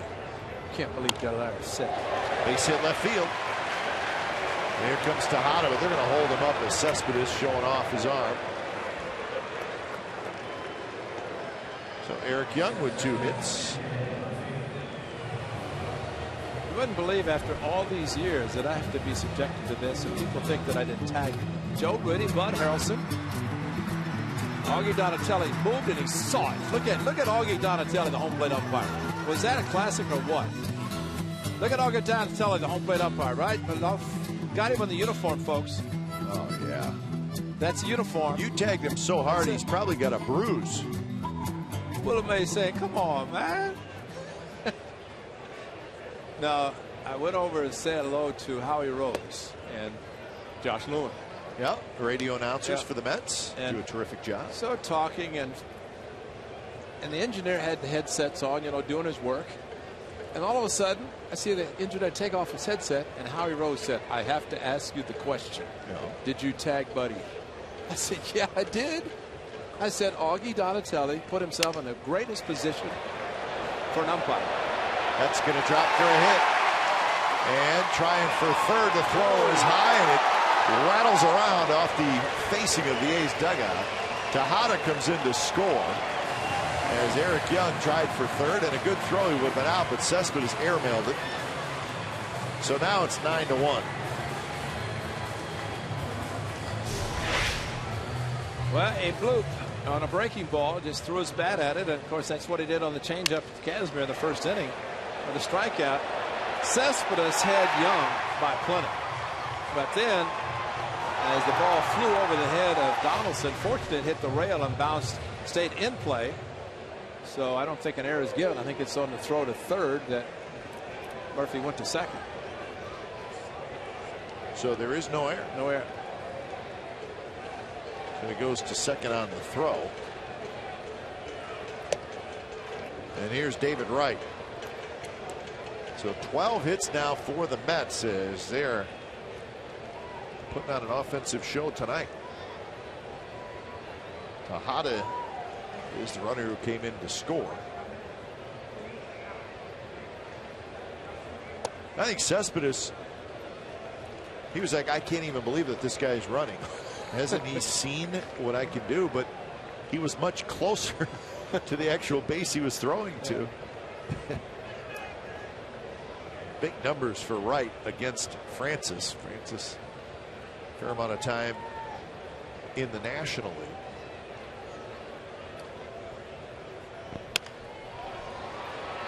Get a run home as Callaspo scoops it up. So Wright gets his first RBI of the night. That's 7 consecutive games now that David Wright has picked up at least one RBI. So he's got a nice little stretch going, and it's 10-1 the Mets lead.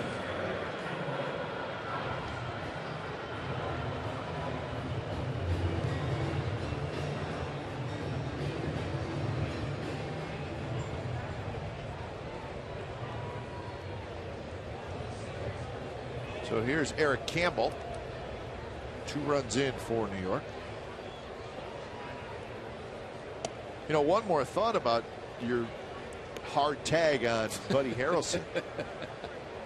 Your tag was harder than Donaldson on Machado. Oh, I know.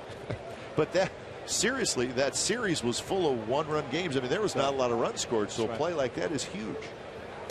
Well, that was Harrelson at third, and actually, I'm going to say that was the 9th inning, because if he's called safe, Andrews doesn't make 2 errors. That's the 9th inning. Yeah. So that's the game that the Mets actually won. That's the game too. That's an extra inning game. And Harrelson was at third. Rudy caught what looked like would be a sac fly, which it was, or at least, and the throw was in towards the dugout, and I thought he was going to be sliding, and that's why I kind of go back to the right, expecting him to slide, and he didn't. I just had to quickly bring the glove up, but so he didn't really slide like you thought he was. No, exactly. And you know, the uniform, we have seen guys get hit with a bloused uniform and they don't feel it. Basically, that's what happened with Harrelson. His uniform bloused as he tried to avoid the tag. And Augie Donatelli was in the position just to see that uniform move just enough for that hard tag. Hard tag. That I made. Hard tag Fosse, that's what we call him. Phantom, huh?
have to show it. There's home run number 1. That's a Granderson fastball. The Grandy man can. There's one apple.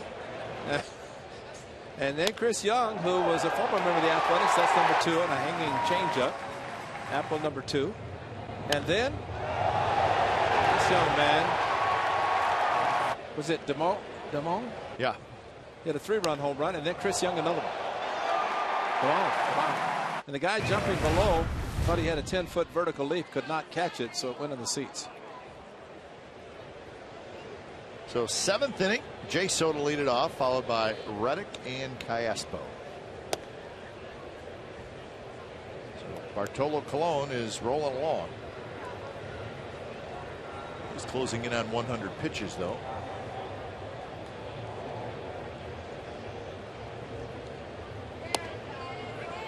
Strike. Low pitch, but called a strike. So first at bat for Jaso, he came in on the double switch last half inning. So the pitcher spot is now the 5th spot in the A's lineup. And a good fastball there, and Jaso swings and misses. So 5 strikeouts for Bartolo Colon. All right, let's take a look at tomorrow's pitching probables, brought to you by Chevron Care for your car. It's Brad Mills making his 2nd start with the Athletics, and he will be opposed by Zach Wheeler.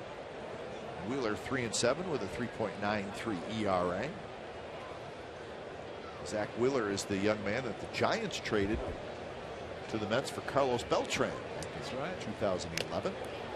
It's one of those, let's get a veteran for a young guy we don't know anything about. Oh, by the way, here he's a starter.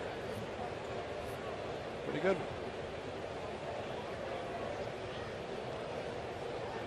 Speaking of good starters, Clayton Kershaw tonight making his first start after his no-hitter. How's he doing?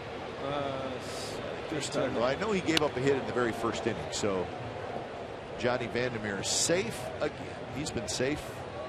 His record is good. Hey, but you brought up an interesting fact that you had Anthony check on. The second game of the back-to-back no-hitters was played where? It was Johnny Vandermeer's 2nd no-hitter. Yeah. Of his back-to-back no-hitters was at Ebbets Field, right? No big deal, but it was the first night game ever at Ebbets Field. So you're saying the hitters could not see? I don't know. The candle power was not very good, but it's not out of the question. When they're accustomed to playing day baseball, and then all of a sudden they depend on the lights, the bright lights of Broadway. And Reddick knew it. And we're not trying to take anything away from Johnny Vandermeer, of course. No. But the first ever night game at Ebbets Field in Brooklyn. It's a great memory because we always talk about Cincinnati was the first ever to have night baseball. So 1938. Johnny Vandermeer back-to-back no-hitters. But it also mentioned there's so many records. DiMaggio 56 consecutive games with a hit, and then 2,632 consecutive games played by Ripken. But Johnny Vandermeer, if you have the fortune of pitching back-to-back no-hitters, you tie. You just tied it. Now you have to do 3, pitch 3 to break the record. Now, I guess that's a possibility, but very unlikely. It's been a lot of years and nobody's come close. I think Johnny's safe. Yeah. His name is mentioned every time somebody pitches a no-hitter, though. So Bartolo Colon, an easy 3 up, 3 down, top of the 7th.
Oxnard, California, is brought to you by Xfinity, home of the most live sports, and by Toyota, #1 in MPG, durability, and resale value. Toyota, let's go places.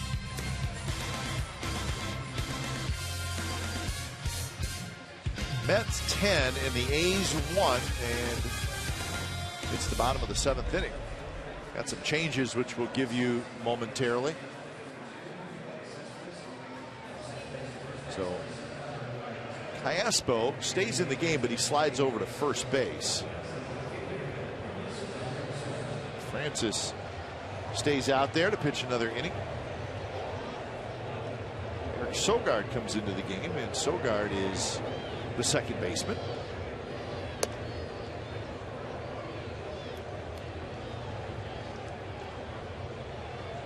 So those are the infield changes.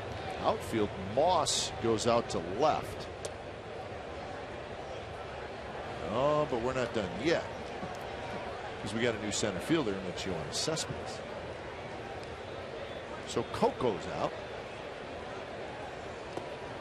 0-2 pitch, and Granderson swings and misses. So Granderson, who's had a good night with 3 RBIs, strikes out.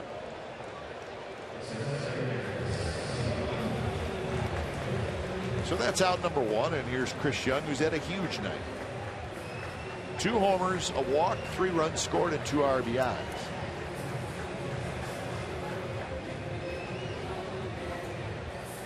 So I got Sogard going in the leadoff spot for Coco Crisp. Does that sound right? Yes, it does. All right. First pitch to Young is a bit outside.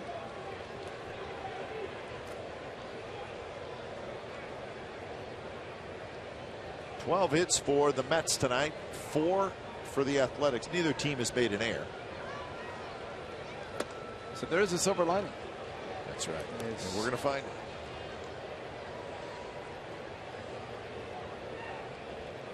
Tough night for Scott Kazmir if you're joined us late. That one's hit to center. Cespedes back. He's near the wall, and he makes the catch. And Chris Young made a pretty good bid for a 3rd home run in the game. Comes up just a bit short. And see, the first 2 he pulled. This time he tried to go to the big yard in left center. It's even with the fences pulled in. But it was a fastball, 2-0, and maybe he was thinking something other than the fastball. Came close, but did not happen. Well, Chris, you know, he only hit 2 home runs and walked tonight, scored 3 runs and driven in 3, but you know that 2 that lasted bad. You know, we're gonna have to. Yeah, we got to work on that. We're gonna have to let you go. Yeah. He's not going anywhere. No.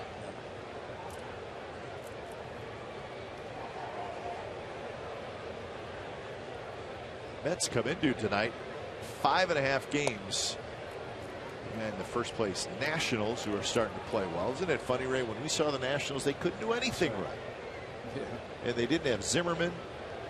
LaRoche got hurt, and he came out of the first game of that series. Bryce Harper was not playing. Now they're playing great baseball. Flip to first, so Francis gets a couple of strikeouts in the 7th inning. And we're on to the 8th from New York. All Mets, they lead 10-1.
you by Hyundai, and it's tonight at 10:30 on our sister station Comcast Sportsnet Bay Area.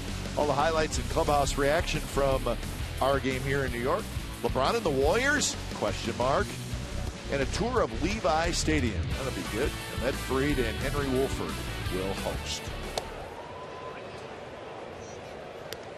So Bartolo Colon is back out there, and it's the top of the 8th inning facing Punto, Sogard, and Donaldson. 103 pitches, make it 104 now for Colon. And he's just rolling along. He's retired 7 in a row. And of course, the lead helps, but the one thing Bartolo has done from the beginning of this game, and you watch the hitters' swings, they tell you that he's changing speeds on his fastball. Because they look a little late, a little behind the fastball, and it's 91, 92. And you're seeing opposite field fly balls, and Young has had few of them. 1, 2, 3, 4. 4 and 1 in each of the first 4 innings. And that's a perfect example right there. Exactly. 0-2 pitch and a 91-mile-an-hour fastball, and Punto swings through it. A stride and a fastball as he got in his last at bat. Also 0-2.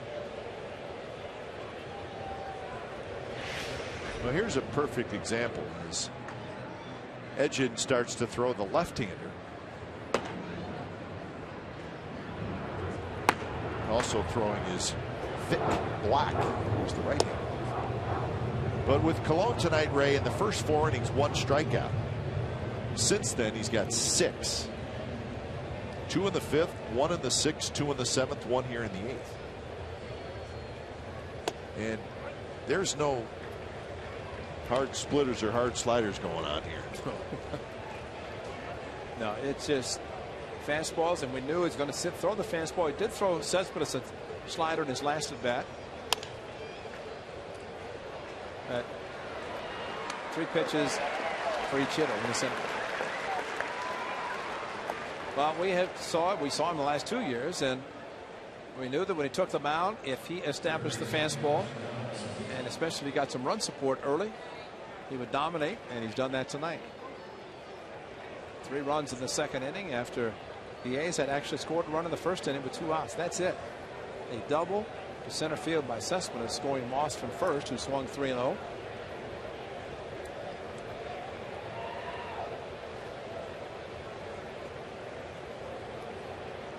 First pitch to Donaldson, outside corner strike. And you know what he hasn't done a lot of tonight, Ray, is that pitch to left-handed hitters where he starts in off the plate and kind of catches the inside corner, which was something he did a lot of with these. He hasn't really done that a lot tonight. Yeah, he really hasn't needed it, and I think there's one time to vote in his last at bat. He tried it, didn't work, and after that, everything's been outside to lefties, or that pitch to righties, and that's a 4-seam fastball outside to righties.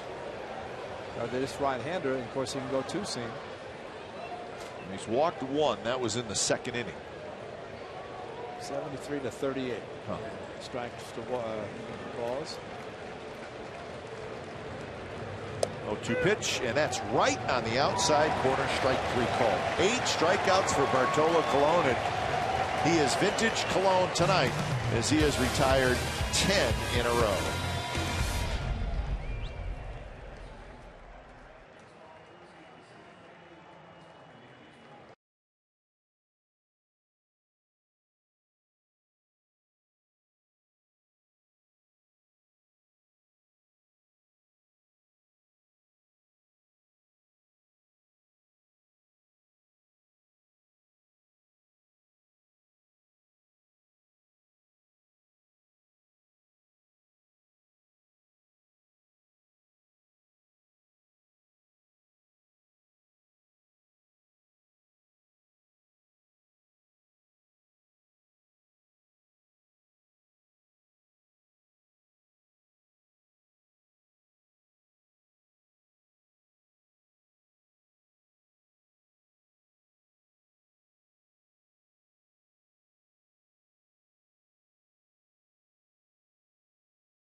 It's our game summary brought to you by your local Toyota dealers. Too much Mets tonight. 1-4-0 for the A's, 10-12-0 for the Mets. They've hit 4 home runs, a couple of them by Chris Young. And Bartolo Colon has been terrific. 8 innings, 112 pitches, 7 strikeouts. Cespedes knocked in the A's only run with an RBI double. That was in the very first inning. So that's your game summary brought to you by your local Toyota dealers. So Bartolo Colon is finished after 8 good innings. Jeff Francis back out there. And the first pitch is picked by Donaldson on a hard hit ball by Tejada. And that's out number 1, and that was a very nice play. So 1 out here in the bottom of the 8th inning. That is a good pick, and that's good considering in the last 2 at-bats Donaldson's seen 6 pitches and 2 strikeouts. So it's not affecting his defense. Great pick. And a little frustration with the throw across the diamond. Here's a pinch hitter, Wilmer Flores. Flores hitting for Colon.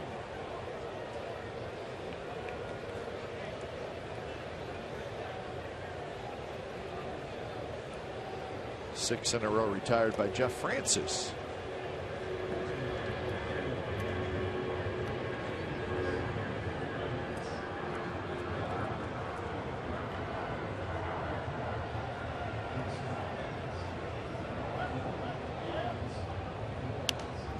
This one's popped up. It'll be into the back end of the lower level.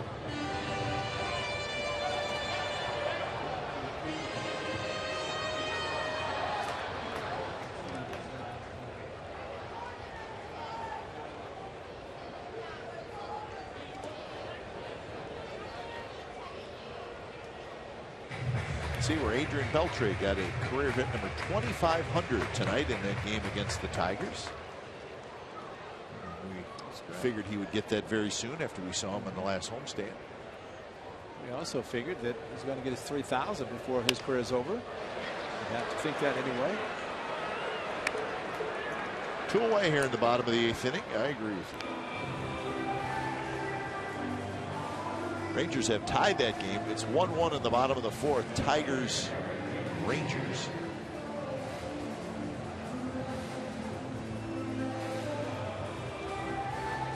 Yankees and the Blue Jays are tied 6-6 in the 7th inning. Yankees 2.5 games behind the Blue Jays.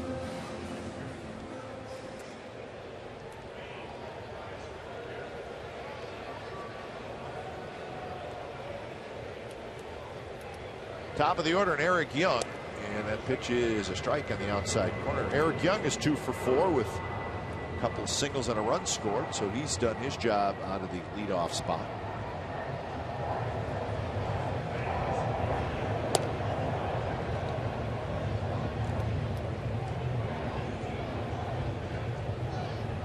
The Mets went 3 up, 3 down. I take that back. They had 3 guys hit in the first inning. Young got a single, but he was caught stealing.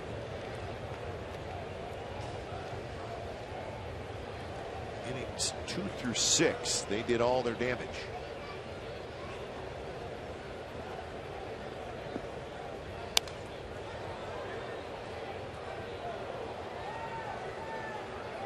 So 2-2 the count to Young. Francis in his 3rd inning of work. After Johnson went 2, Kazmir went just 3 tonight.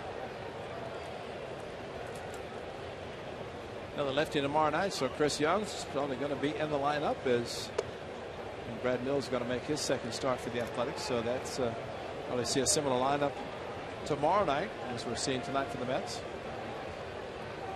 Especially when you score a bunch of runs. They scored 11 on Sunday. Swing and a miss on 3-2. So Jeff Francis finishes by retiring 8 consecutive hitters as we go to the 9th inning. 10-1 Mets.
presented by authority of the Oakland Athletics and may not be reproduced or retransmitted in any form, and the accounts and descriptions of this game may not be disseminated without the express written consent of Athletics Investment Group, LLC. Here's tonight's Honda Player of the Game. It is Bart, better known as Bartolo Colon. What a game he has had. 8 innings. He's finished for the night, but 112 pitches. Last 9 were strikes, so that's very familiar. But as Kipe said, he did not strike out anybody early, but did it late and pretty consistently. Changed speeds on his fastball, but at the end he just said, here it is, try to hit it. The A's did not. So Bartolo Colon beating his, at least leading the game against his former team. And Terry Collins trying to get a win.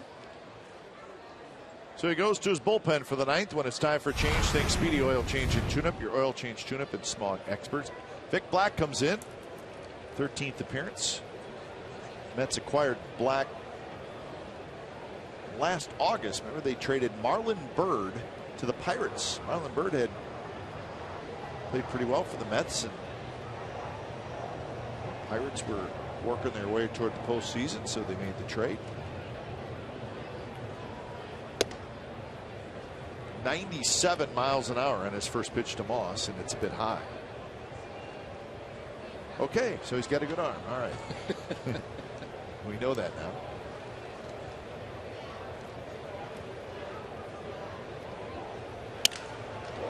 Broken bat, and right hustles in and grabs it on the infield grass. That's big time broken bat right there.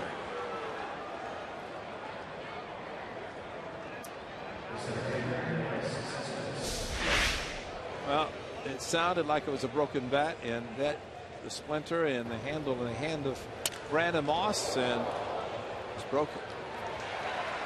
So, Kipe, did you enjoy the media guide for the Mets? Has medical consultants. No. 20 medical consultants. They have every possible. That's amazing. 20 consultants: cardiologists, primary care, hand specialists, nutritionists, spine, dentist, dermatology, chiropractor, 2 nutritionists, yeah, a foot and ankle specialist. I mean, primary care. So we know, if we have a problem, spine, we know where to come. Right? Physical therapy, podiatrist, ophthalmologist, senior advisor, strength and conditioning, yeah, dentist, dermatologist, chiropractor. You think if they all show up at the clubhouse after the game for the spread, they all show up at the same time? But I was going to say, I mean, with that group, the Mets should never have anybody on the disabled list. That's impressive. But a whole page designated for medical consultants. And that's not their regular trainer and assistant trainer. No, and they've got their medical people, medical staff. It's their version of Dr. Pons and Dr. Schwartz. Right. Only they take a whole page. It's all right. And it's like, we like our guys. Yeah, absolutely. And you know, just thinking about when the A's played the Dodgers in the '74 World Series, going to Los Angeles, there was a World Series magazine, and the Dodgers, it looked like they had 100, maybe 1,000 employees. All the individual pictures. The A's had Charlie. Good enough. Charlie in the middle with Carolyn Kaufman and a couple others, and that was it.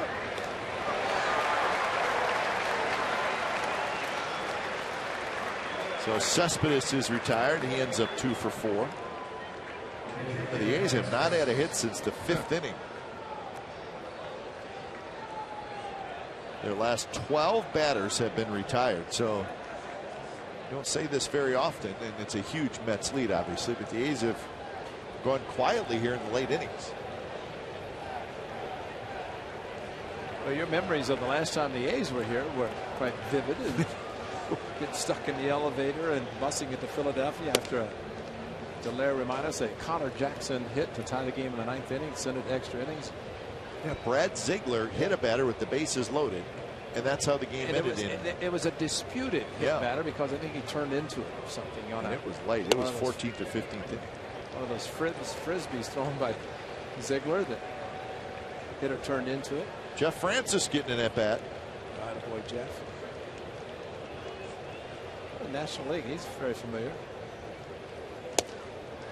And that one is a strike, and it's 1-2.